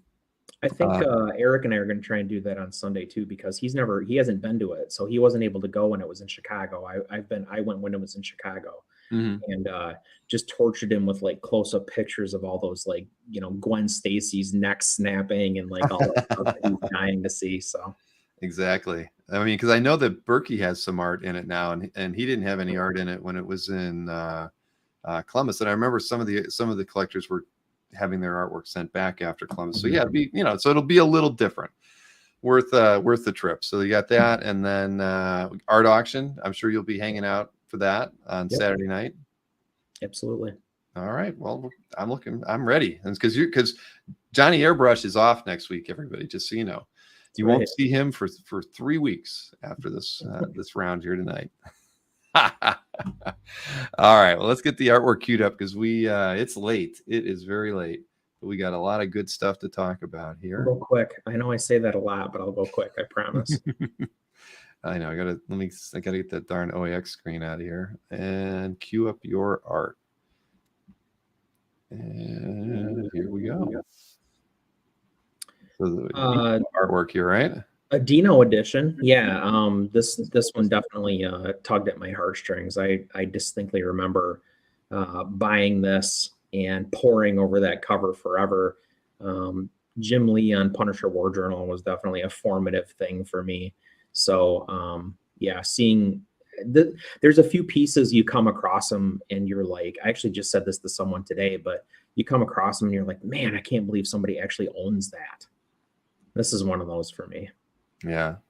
No, this is a really memorable cover. And, it doesn't matter. It's Marvel Age, right? I mean, at the end of the day, the imagery wise, it's just awesome. And, and yeah, I mean, Dino, he's got a good eye for great art. And this one's definitely a winner. Jim Lee was tight. Yes, he was. Look at that. Yeah. Agree with you there. And, let's see. What does Bootlegging say? My piece won't make it next week because Chris is off. It was a pick worthy though. You never know. Bootlegging, I might pick it. Bill. You might. It is X related. Oh, we'll see. It has a chance. Bootlegging. You never know. And number one Marvel fan, loved reading these books as well. So let's see. Next up, let's see. This is in Todd Adams' Calf Gallery. I love the line quality so much on this, and the fact that he's able to like use the line density to do like the tonal work here, to go from light to shade and like really everything in between. And it's not, I mean, there's hatching here and there, but it's really just like a lot of like line density that makes this work. And like the openness in the bottom and like I'm assuming I'm not a Tolkien fan by any means, but that's which one of the Hobbits is that? Well, I mean, what's the title of this one? Does it have a title? The Hobbit, right? Because that's Smaug, isn't it? So would that be Bilbo? It could be, but yeah, it's probably Bilbo. Okay, so the light on Bilbo's face, I think, is so nice. Anyway, and this is not something that I would like. I certainly wouldn't own this myself. I'm not a fantasy fan, not a Tolkien fan, but wow, as a piece of art, this is striking. I agree, and and I like the way the texturing is done with the line work. That it's it really flows with the pieces. It flows around the tree trunk. Yep. So it's not just in there for shading. It's also providing texture throughout it, even on the dragon. I mean, it's I just think it's a beautiful piece and really, really well thought out. There's also like a very like secreted golem there on the left side, which is cool. No, it's lovely. And artist, I missed the artist name, Hannibal Ibarra. I am not familiar. yeah, so I thought that was cool too. I mean, I wasn't familiar with them either. Oh, well, there's a few pieces on CAF too. Okay, well, I'll leave that open and do some research after the show.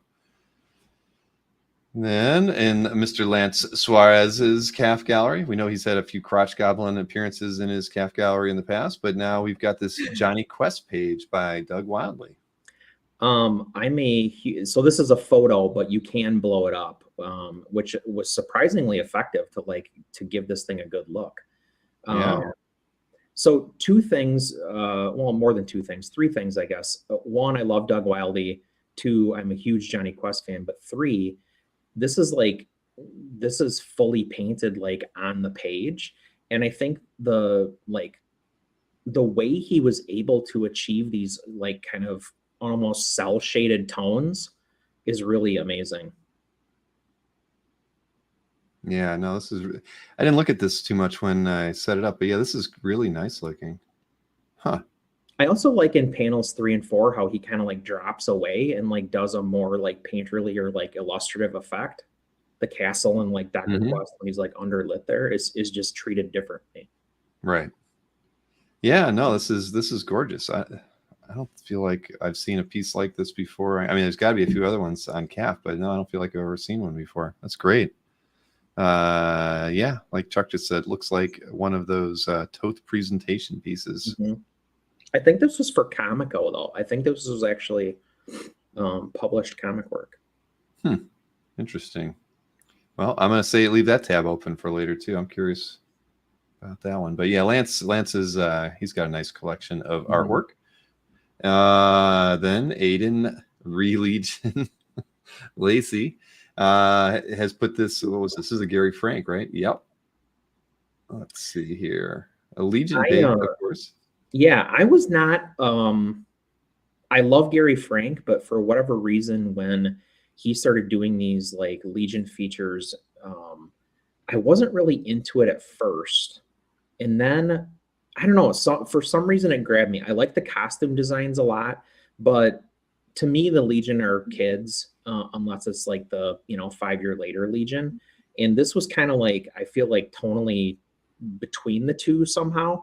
So like in my mind, I'm like, well, aren't they supposed to be kids? But then Superman's an adult, and so I just kind of like struggled with that a little bit. But I love the character designs, and I mean, my God, what a draftsman Gary Frank is. Yeah, I mean, I love the fact that there's no gutters on the panels. I mean, as a just an overall page layout and design idea. I mean, it's great. I mean, using his hair here to kind of frame off the end of that panel. Yeah, just a really smart, interesting page. You can tell he's having fun with this thing. Yeah, I really, there's a lot to like here, and the line and the ink work's kind of interesting. Was this inked by Gary too? Is it? No, John Seibel. Okay. Yeah. All right. But yeah, no, nothing wrong with this piece. There's a lot to like in it. So I didn't see this at all. So I'm glad you picked it. I like on that one. And then speaking of Alex Toth, and this one, this was Jimmy's, wasn't it? Yes, this was in Jimmy's CAF gallery. The storytelling on this page is just, I mean, it's just unreal to me. And Toth is one of the few artists where I kind of don't care what the subject matter is. Like, I'm still interested. Like, I'm just interested from almost an academic standpoint. Like, I just want to see how he's doing what he's doing. And I can't say that about too many artists. Yeah, he took, and like they scratched out anything and said everything he wanted. And what a scoundrel. Yeah. Unhand my daughter, you demon swine. But yeah, I mean, I love that. These 4 panels in the center here with the battle and the way they handle the word balloons. Exactly. Man, that is nice. And then even there, look at the brick walls. Just left it in pencil. I mean, I know. that is awesome. You're right. I really didn't look. I glanced at this piece, just figuring, it's just a Toth, another Toth. No, this is beautiful. And like the second panel, like, do you see Brian Bolin there? Like I do. And I mean, just the fact that like, I love when he chooses to drill in, and when he chooses like panel 3, where yeah, there's a lot happening in the panel and it's small, but like everything is like, we've said this about like Daniel Warren Johnson before, like how he uses just the exact right line, like the volume, the shape of the figures, like all that stuff is like, it reads perfectly and you still know exactly what you're looking at, but there's not much there. Yeah. No, this is great. Well, and like Jimmy said, he's got a million of them. So he's slowly rolling these out to all of us, and it's a good thing. He's premium now too, so we get to see big scans on this stuff. Yeah, that's awesome. Which is fantastic. Let's see here. I already gave him a like on that one. So then we've got this Moon Knight. I thought this one was pretty slick. It was funny. I had to look at this. Yeah, I had to do like a double take on this one to really get it. I mean, but man, but you love it just the way, because it's so dynamic. Exactly. Because at first you can't really tell what's happening, and then it's all there, and it's just, holy mackerel, this is gorgeous. Yeah, I mean, there's a lot. Obviously, a lot of this page is like action line and that kind of stuff. So it's certainly got a really modern sensibility. But like, I think this is so wildly effective. Like the way Capuccio, I honestly, like, I would struggle to see him at this point. I'm sure he could do it because obviously he's wildly talented. But like, he's a Moon Knight artist, right? Like he's killing this. Mm-hmm. Yeah, I mean, I'd love to own this piece because it's that unique, and the action lines are just incredible. I mean, it's kind of like that, and I forget who the artist was, the piece that Tatiana showed us earlier that did the work on the black paper and just worked out white. I mean, it's kind of that same kind of dynamic, but yeah, this is wonderful. Who's Vinny L? I don't think I've ever been in a Vinny L's calf gallery. Well, so my understanding is that Capuccio does the vast majority of stuff digital, like so many people do, but it does seem that he makes a point, like every issue, to do 5, 6, 8 pages, something like that traditionally, and they get snapped up fast. Well, I can see why. Who's he rep by? Cadence? Okay. I want to say Cadence. I've tried twice now to get something from one of these Moon Knight drops, and both times I've missed. Wow. Well, now it's gorgeous, absolutely gorgeous. So, congrats to Vinny L on that one. George confirms it's Cadence. Cadence. All right. I'm gonna have to keep my eye out. That's I like their style. So then we've got, now who's Calf Gallery? SA, 2-year member of Calf. We got a Wizard magazine illustration here. Oh, that's pretty cool. Bogdanov is an artist that I didn't appreciate at the time. I've actually come to sort of like recently appreciate him. And I think it's because at the time I felt like it was kind of derivative. Like it's Cowan, Sienkiewicz, definitely Simonson. Like you see all that stuff in here. Mm-hmm. But he's definitely like got his own flair too. Like it's more exaggerated than any of those guys. This does, like, figurally, like it takes a little step like away from realism and like towards comic bookiness, which I think is welcome, and obviously is cool on a, to add a lot of dynamism to a character who's armored like steel. Mm-hmm. So, it does add a little like visual interest to somebody who theoretically should be more like kind of straight up and down. But I also really loved the hammer swinging, like the energy effect that like goes all the way around the composition. So just a cool piece. Yeah. Was this a commission piece? Oh, no, it was a Wizard illustration, wasn't it? Yeah, yep. Wizard magazine piece from '93. No, it's really nice. I agree with your assessments there as well. Kind of a Cowan sort of feel, but you're right. It is. It's definitely their own in this piece. So yeah, deserves a like from me. Now, let's see what we got here. I think, let's see. New School Fool is the gallery owner, member for 6 years. So, Salgado. All right. I mean, I get, maybe this is like my high contrast week or something, but like this thing is nuts. Like how it's layered. Like you can literally like look at the layers. Like there's the Spider-Man layer. There's the black wrought iron layer. There's the layer of stairs. There's the bricks behind it. There's the windows, set into the brick. And that is just not an easy thing to do. This is very, very cool. Yeah. I mean, look at that's a lot of bricks in there, and a lot of spider webbing, and a lot of shadow too. I mean, this is just crazy. What does it mention the size of this thing? 11 by 17. Wow. I mean, that's got to be pretty impressive in person. New School is a regular on the CAF Discord, so shout out to him for that too. Oh, sweet. If I had time, I'd be on the CAF Discord. I know I could just. Him or her, I don't know. Or they, I don't know. Okay. Well, a slick piece, and I thank them for participating on the Discord. I actually had to use Discord the other day for tech support. It was weird. I didn't know. I went in and I posted a question, and they like moved me into a side group, and I felt like I was getting with the times, man. We actually use an SAP Discord at work. We're an SAP shop where I work. Yeah, and there's an SAP Discord that's actually very helpful. Mark Levy's amazed that we're still going. It's been a long show, Mark. I was waiting for ML to come back from the movie. Yeah, now he would be surprised. Well, I knew I was overdoing it tonight, but I just kind of had to. It was nice having Jimmy and Amanda on, and Bob. Wasn't that a surprise to have Bob Layton on in the middle of I was shocked. Yeah, very early morning. He said he wanted to do it, so we Kaiser and I were like, all right, Bob, if you're sure. And he even told me, he's like, I think I'm gonna record. I'll do some recorded ones with you for my next couple stops. I'll do it this one time. So I was like, cool. So here we go. We got a Rafael Lopez SB piece, and who's CAF Gallery? Ambrose Carrion. Now, see another name. I mean, a 12-year member, and I don't feel like I've seen that name before. I'm trying to shake it up with like people, people's galleries that I don't feel like I've seen stuff in before, or definitely haven't featured before. I'm trying to do a little bit of that anyway. Mm-hmm.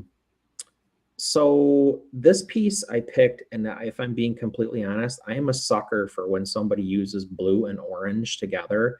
I know they're complementary colors, so that's not a wild thing to say, but even, like in a little bit, but if you have blue and orange in something, I'm like visually interested automatically. That's because you like the thing.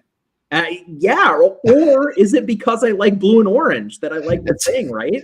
You're absolutely right. You never know. Serious. Your hair and your shirt right now. I'm like, what's Bill doing? So that's an interesting question. I swear to God, it's a thing. No pun intended. Mm-hmm. We learn something new about us every week. The Denver Broncos. Are you a Broncos fan? No, I can't do that. That's a field too far.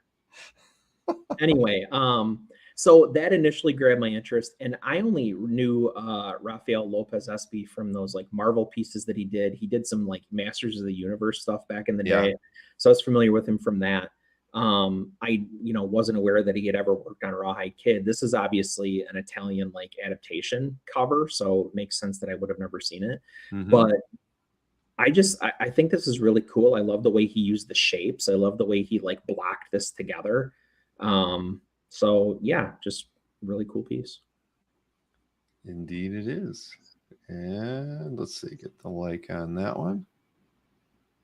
And oh my gosh, look at this.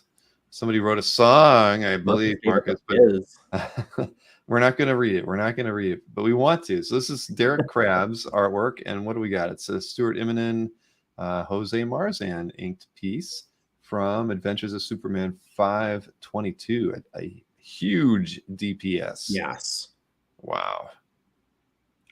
It's no secret I'm a DC fan. I'm a huge Justice League fan. So to see Immonen like playing the hits here from my perspective, that's why I picked this. Yeah, this is pretty slick. Hey, Derek's been doing pretty well of late, hasn't he? He's been picking up some great art. Yep. Wow. And no offense, Derek, I don't care about Maxima, but this has got Guy Gardner Warrior and Captain Marvel on it. So and long-haired Superman. I mean, look out. So true. Yeah, that is I didn't catch that the first time I was looking at it. Wow. But yeah, this is a great page, Derek. Congrats, man. Like I said, you really have been on a tear the last 6 months, picking up some great stuff. So congrats. That's a good you're on a good run. And I got to get the like on there. And again, and whenever Marcus, riffs on a song for you, you're doing well. Yep, you hit a dinger. I'm going to go back and later. I'll read that one. All right. So now we'll swing over to my picks here. Let's remove that and swap in my set here. Come on. You can see my orange matted thing there in the background. Yep. Now we're gonna know. It's all about colors with you. Yep. All right, here we go. So my first pick was straight up nostalgic. This is in Wolvie Fans Calf Gallery. Like on there, you got Kubert and Pennington. Just classic image of the team, right? I mean, always, I don't know. It's always a thing, right? The stacked hero kind of pose thing, especially during this era. But damn, this is nice. And Wolvie Fan has obviously been posting a lot of nice artwork of late, but yeah, this is good. I have a feeling a lot of X-Men fans out there saw this and probably loved it just as much as I did. The Cyclops kind of look at Cyclops. So why is he look like he's in doubt? Everybody else is ready to battle, and Cyclops looks like he's ready to. He's like, I'm not sure, guys. Right? Maybe we should turn around and run away. Can you do this? Oh boy, sorry I showed the close up on that one, but yeah, damn, this is nice. And Wolvie Fan is a huge X-Men collector, Wolverine collector, obviously. And 90s is his sweet spot. So I got to give a shout out to Wolvie Fan since we're talking about the guy, because he reached out to me after you had Adam on, and I missed that thing piece. And he reached out to me and said, hey, it's not Adam, but I do have an Andy piece that's got the thing on it. He's like, I felt bad you missed that. And I was like, who does that? Like, what a good guy. That is nice. Wow. Yeah, I honestly was disappointed when he didn't get that one too, man.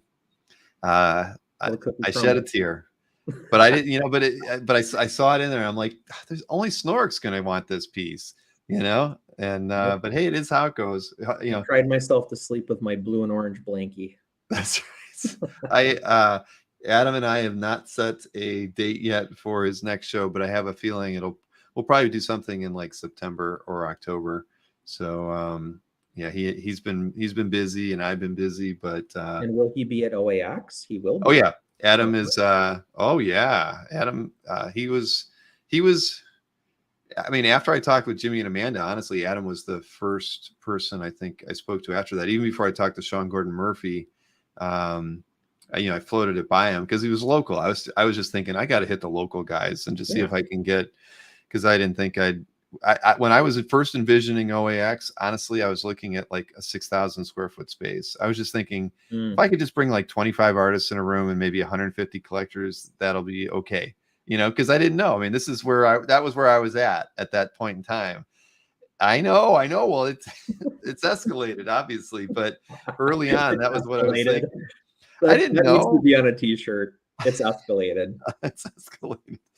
But and honestly, we actually went back to the hotel and we said, we're thinking we might want to use the space a little bit differently. We know you have they have two adjoining rooms that pretty large. I mean, I forget what the size is, but we were even thinking of maybe we were going to have the auction on the show floor in the evening, but now we're thinking of moving it out so we can utilize the space differently, because it already feels like we're going to need it. So, and the thing was, they were fine. They were just like, okay, because we were like, did somebody else book the other half of the place? And they're like, not yet. And we're like, okay, well, I think we're going to take it. We'll probably take it even if we don't use it, just to be on the safe side. Nice. All right. So Kavi actually posted this one, and then I guess like the unused version of this cover. Yep. But the thing is, and I didn't even really. So it's Frank Springer, but I picked it because I just reminiscent of why Star Wars is a Western, right? You see an image like this. This is like a classic Western cover, and I think even the unused one was even more kind of Western-y feel. It had more of the gunman's arm. It just, just seeing the two together, it just, I really liked it. And this, again, it's like I think why Star Wars was so appealing to so many people, crossing the old West with science fiction, and just seeing this Samurai cover. movies and Yeah, exactly. Right. And so so I could say it's like nostalgic, but it just reminded me of why I think so many people appreciated what Star Wars was. And the comics did a great job, translating it. And so, yeah, when I saw this from Kavi and the other piece, I had to pick one of them. And so I picked this one. Yeah, it's cool. I was very near picking one or the other myself. There you go. Yep. See, weddings, match pair, Western space opera, and I love the unused cover. Says Ian. Yeah. They were both great. But yeah, there was something about the unused one and showing the gunman's like from the elbow to his hand. I think it just made it look, and it was cool. So if you didn't see the other one, everybody should go check out Kavi's calf and see the other cover as well. Then Mr. Fish on this one, right? This is the Daredevil 16 page, first ever John Romita Sr. Spider-Man. Frank Giacoia inks on this one. And the thing that, so it's historic from that perspective. But the thing, you look at this, doesn't it look like, he's really trying to channel Ditko a bit? Oh, 100%. In all of this. I mean, he is like going Ditko all out. I mean, you wouldn't look at this and think Romita Sr. when you look at it because of the way he's handling Spider-Man here. And maybe Giacoia. I mean, I'm sure Giacoia was inking it with that intent too, right? To keep it with the Ditko feel. Well, they paid so much more attention back then to like visual continuity. I think that they were concerned. I know they were concerned, and rightfully so, about like, well, we can't just like, throw some rando in here next month that like doesn't draw like the other guy. People are going to be like, what the hell? And they'll be writing us letters. Very true. Very, very true. And yeah, I think we talked about something last week with that same kind of feel, the idea of, oh gosh, what was that? But anyways, you're right. It's a very common occurrence. And so, and what was that? I saw somebody said out Romita the Romita man. Oh, Jason, of course, said that. Well, of course it was Jason sticking up for Fish there. It is a doozy, Mr. Fish. Are you kidding me? But it is awesome. I mean, come on, it's Daredevil 16, and you get Spider-Man throughout the whole thing. And look at the condition this is in. Yeah, that too, man. Doesn't look like a little bit of white out, but other than that, I mean, that's just a great page. Yeah, Fish, is this a color scan? Who's in the audience? Right? I'm curious. Or is this a black and white? Because if the page is that white, I mean, damn. Talk about preservation. Yeah, that's like first issue they meet as well. Well, see, yeah. Early Marvel history right here for you. It is. Wow. Well, congrats, Fish. I like it a lot. I love this thing. But here, I got to prove that I like it a lot. There. Now I proved it. Oh, right. Now, moving over to Steve Kriazir. Now, wait a minute. Steve is premium now. Wait a minute, right? Yeah, he's premium. I made him premium. Just making sure I didn't make a mistake here. What the heck is he doing here? This image isn't even... I just have to see. What the heck is he doing here? He's still scanned it at 800 pixels tall. What on earth is he doing? Did he make his additional image? Nope, he scanned that at 800 pixels. I've got to have a talk with Steve. We give him premium status. He was one of the beneficiaries of the donation, everybody, and he's still scanning it at 800 pixels tall. Steve, if you're in the audience or watching this later, we need to talk. All right, so this is Frank Giacoia title page to cap 183 from 1975. And it's pretty dang awesome. This has a funny Ditko kind of layout feel to it. But tell me why you picked this one.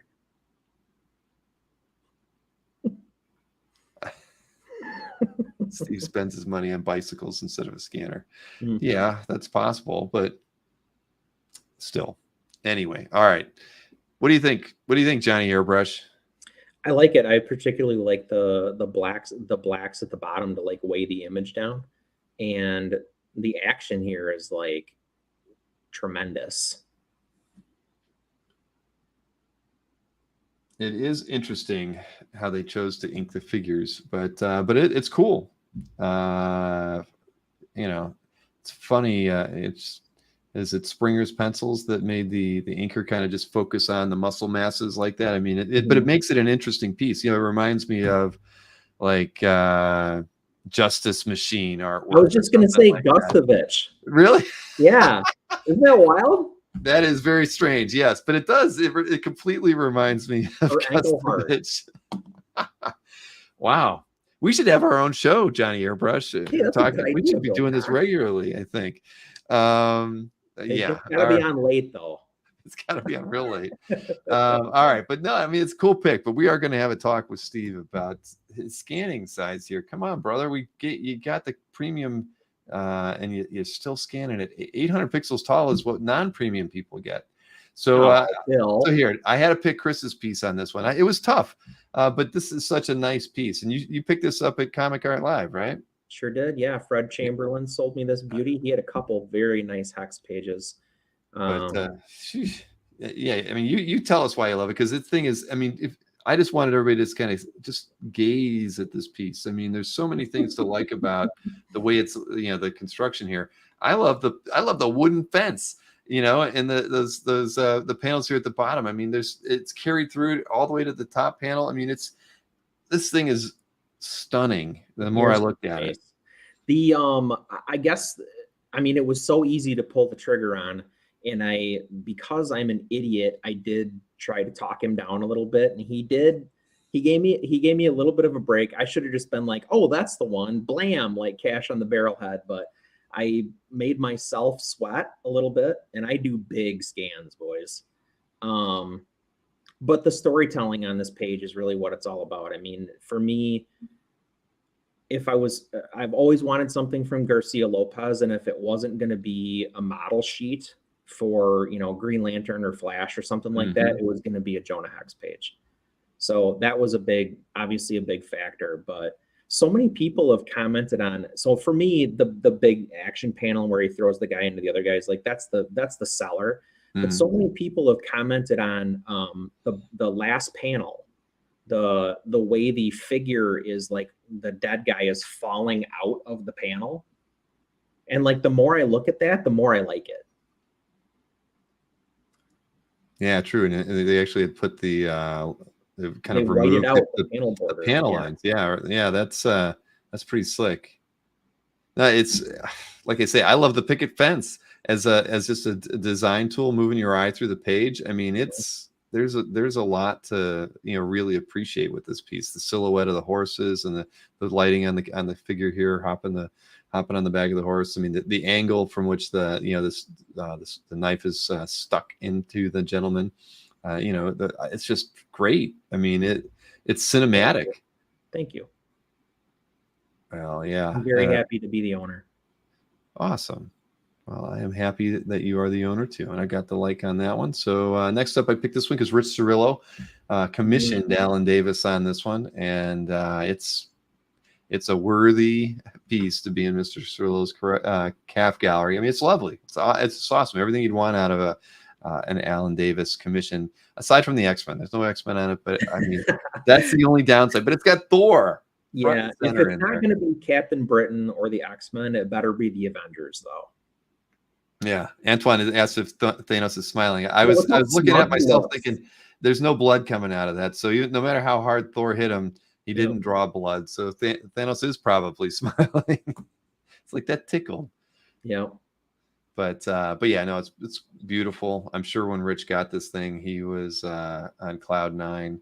And again, I love as a commission piece. You've got it. It's framed off here. But you've got the gauntlet energy kind of breaking through the panel up there, and he leaves the panel off here at the bottom. It's just a beautiful composition. I mean, this is a piece you could put on the wall, and you'd be happy to look at it for the next 20 years. Yeah, I think if you were a huge Alan Davis fan, if you got this one, you'd be like, okay, I'm good. Yeah. Oh, heck yeah. I mean, I wouldn't worry about getting anything else after this one if I was the owner of this piece. All right, now this one I picked because of it's just so rare. Jamie Hewlett, Deadline #1, Tank Girl first appearance from 1988. I mean, it's just how many pieces are really even out there? I haven't seen too many on Cap. Right. I mean, I don't even. I'd have to go look. I mean, I bet you there isn't more than 5 on the site, if there's even that. But this is just cool storytelling. I love the I was never. It's funny. I mean, I always looked at Jamie's art and never thought too much of it. But when I saw this piece, I was like, he's pretty damn good. I mean, look at that. I love these. These 2 panels here where they're kissing. I mean, I love the line work here. There's just so many nice things going on, and the hand lettering on this piece that makes the third wall break too. Yeah, there's just so many great things going on here, and so this just a historic piece from Jamie, and wow, I mean, I just had to pick it because it would have been a crime to not show it off. If you don't show this, it's like, how often are you ever going to see another one? Yeah, well, and such a cool thing to like have from like such an artist who's important in so many different mediums too. I mean, this is you could arguably say that like Jamie Hewlett like is a like a 5-tool player or whatever you want to say. I mean, he's like a George Hodge where he draws and sings and makes music and does ads and designs fashion and like you name it. Yeah. No, well, so congrats. Who is the I missed Stan F is the owner of this one, a 4-year member of CAF. So yeah, this is awesome. We need more. We need more on CAF. Definitely. Great. All right, get my like on that one. I might even leave a comment on that one just because okay. I'm gonna my once a month or once every other month comment that I leave out there. All right, this is I love Kupperberg. I don't know why. I just always have. It's probably just because it's that period of Marvel where I was eating, buying everything and enjoying everything. And so this is Thor issue 327. You get Jim Mooney inks on it. To me, it's just it's everything I love about the period, of Marvel. And you get these funky, slim panels here with Odin and Thor in it. It's just, I don't know. It has a highly Kirby Odin there. Wow. It is. Yeah, definitely. But yeah, I just, it's fun for me. You're right. You get the Kirby crackle all over the place on here, but this is the kind of, because I don't think I've ever owned anything by Kupperberg. He's on my list from that era. Right. And, so yeah, I would have been happy to be the guy to pick up this page, but Ian Saint, right? It was Ian's. Am I correct in that? I think so. Yeah. Yes, Ian Saint, proud owner of this one. And there you go. I'm sorry, I didn't even look over at the chat. Yep, I was thrilled to pick it up. You should have been, man. It's a great piece. Well done. Yep, very jealous. But Odin giving you the eye, very good. One. All right, so 2 more to go here. So we've got Ed Hannigan, and I do have something by Ed because he gave me a piece of artwork after we did that benefit auction thing for him. But it's a Hannigan Milgram's Spectacular Spider-Man page, and I believe it is in Nick Spidey's collection. Yep, and just a super slick page here. I love the Zipatone on it. I really picked it because of the last panel. That bottom panel is killer. It's like, this is like a Miller-esque kind of approach to doing something minimally, but but so full of detail at the same time. So just a fun page again. I love this dark panel that's just overwhelmingly Zipatone filled, and just so little subtle details in the building here. It's just fun. I mean, and I love these first 3 panels with Doc Ock's tentacles doing its thing here. I mean, it's just storytelling wise, I had a lot of appreciation for this page, and I could see why Nick Spidey fan picked it up because it's cool. Doc Ock is a sneak thief. Let's see what we see every day. Normally he's a bit more ambitious. Yeah, exactly.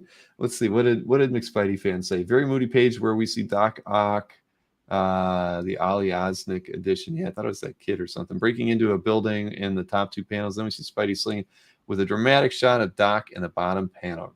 Hannigan at his finest. I would agree. So we could have just read his description and been done. I could have, yeah, just read that and walked away. But I completely agree with Rich there. Hannigan drew such great layouts for Peter Parker covers, great compositions. Exactly. And Hannigan drew a lot of cover prelims for other artists too. Great designer. just like Marie Severin, Marcus. I remember. I'm never going to not say Marie Severin before I say John Romita Sr. ever And the previously mentioned Carmine Infantino on the other side of the fence there. That is true. Very, very true. All right. So one more piece here. I'm assuming, yes, it is a nude. It's Milo Manera, but I thought it was gorgeous, and I wanted to see. I assume this had to have been picked up at Como, but I guess it doesn't say. But this is Jose L. Comic Art. Been on the site for 17 plus years. Wow. But again, a Manera. I mean, I love Manera stuff.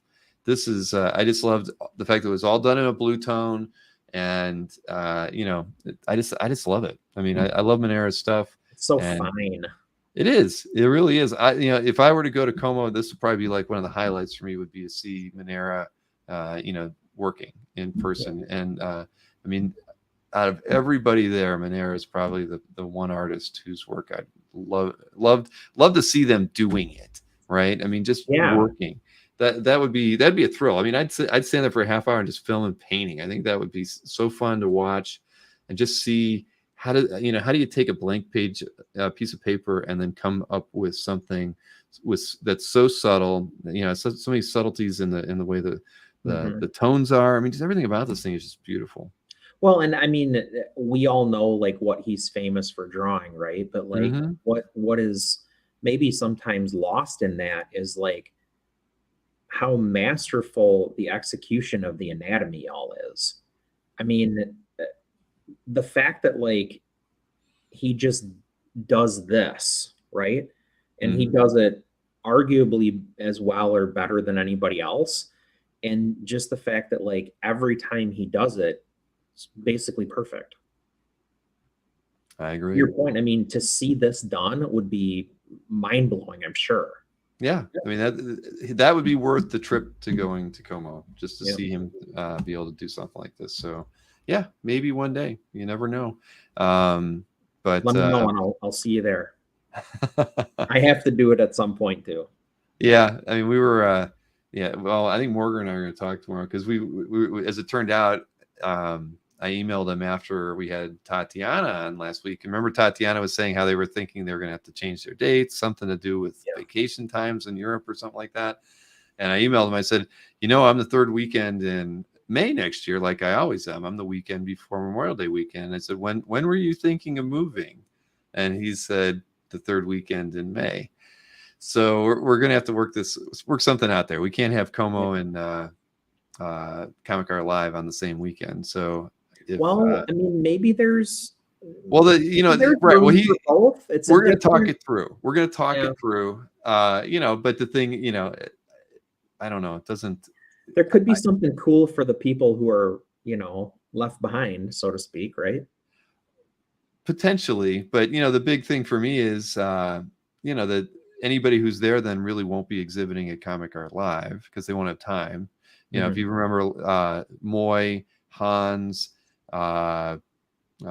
Scott Eater all didn't exhibit this time around, and they were all at Como the week before. Mark Hay didn't have any art in his booth per se while he was taking commissions, and Tatiana had to do double time just to do her thing. Kirby's Comic Art doesn't support it anymore because she's all in over at Como the week before. So for me, it's then you put it on the same weekend, it's just too much. As interesting as you think about trying to do, we could do like this global type of combo show. I think Comic Art Live would suffer. It would suffer from it, and Como would benefit from it, and which isn't. I'm not saying is a bad thing, but I want to. So I'm thinking I may end up just moving it to the week before, which in a weird way might actually let me go to Como if I wanted, because I can't go when it's the week before because I'm doing too much work on Comic Art Live. People got tech problems, or we're trying to do last minute programming. So I can't go to Como when it's the week before, and I certainly can't go when it's the week of. But if it was the week after, I think I might actually be able to do that. So just talk yourself into it. I know I'm practically getting there, but yeah. So I think Morgan and I are going to have a call tomorrow, and we'll just kind of hash it all out, because I don't think he was firmly committed, but I think he was saying 90% the venue was going to kind of put him into that third weekend for this next year. It could change the year after that, but anyway, what is Como, Jerry? Just Google Lake Como Comic Art Festival, and you will find the site. It was the show that was the week before Comic Art Live. So, all right, Johnny Airbrush, we did it, and we did it in just a minute and a half, under 3.5 hours. Ay, ay, ay. Ay, ay, ay. I'm never going to do that again. You're going to be hoarse tomorrow. I definitely, I'm going to sleep well tonight. But hey, everybody, we're not going to see Johnny Airbrush for 2 weeks, but I'll have, gosh, I forget who I've got a guest on next week, and I'm drawing a blank here with who I've got. Somebody who's done it before, but I'm having a brain fart. At any rate, we will have somebody doing picks next week with me. It just won't be Johnny Airbrush. Well, anybody going to Heroes will get to see us both hanging out and in the flesh over at Heroes for the entire week. You're there through Sunday, I assume, right? Oh yeah. Yep. Good. All right. So looking forward to it, and I'll see you again soon, Chris. See y'all there. Peace. See you later. All right. So there you have it, everybody. We made it through the whole show, 3.5 hours. Anybody with questions related to OAX, feel free to ask it. I know that some of you in the chat have asked me about exhibiting as collectors. Like I mentioned, we do have the collector alley this time around, and you can still buy, you're going to end up needing to buy a ticket one way or another, but we can work out how you can be, you can have a table, and you can, have your weekend pass as well. So anybody who's thinking about wanting to do that, please contact me direct, and we'll work that out. And this thing is gonna get cut off wherever the hell it is, right there. What the? Somehow this one lock of hair grew really long in the last 24 hours. But yeah. So any questions with OAX, hit me up. There's a huge FAQ at the bottom that Kaiser put together that I think probably addresses most people's questions about the show. But so read through everything, and then any questions you may have, shoot me an email, either Bill at Comic Art Fans, or you can actually email me at bill@oax-expo.com now, and you'll get me that way too. But I'm happy to answer anything. I'm glad that everybody had a fun evening tonight. Having Bob Layton on was awesome. I mean, he's somebody who we've never had on the show before, and he was all into the idea of doing a weekly bit, probably recorded though after this one, but it was an honor to have him on, and also with Jimmy and Amanda. I'm looking forward to doing more stuff with them. They're very supportive of what we want to do here with OAX, and they're talking with a lot of artists for me, so I can guarantee there's going to be a really nice group of artists at the show. Right now we have we're definitely sitting at the number of 60 for the number of artists that we expect to have at OAX, though depending on how the ticket sales go, we can increase that. We've got the flexibility to kind of maneuver there with the space. It really all depends on everyone out there. You can think of it like a Kickstarter in its own weird way. The more people that support it, the more we're going to be able to do with the show, and we're really going to approach it that way, because we're not going to overextend ourselves or bring in too many artists such that the artists aren't busy while they're there. We want to guarantee that they're going to have a lot of work to do, and I think that, like you saw with Jimmy and Amanda, they're really going to come into it with the mindset that they're going to have time to draw. They're going to be bringing artwork that they might not normally bring to a show, because when they're going to what like the con that they were at, they're not going to bring artwork that's priced $2,500, $3,500, just because they know that's not the niche there. Here, we might see some stuff that you're not normally going to get to see. So I think that's going to be awesome, and I look forward to it. But have a wonderful night, everybody. Thank you for tuning in and staying with us for this long. 3.5 hours probably is a record that I do not want to repeat, but it was well worth it. I do not have any shows until next Monday, right? So have a wonderful weekend. And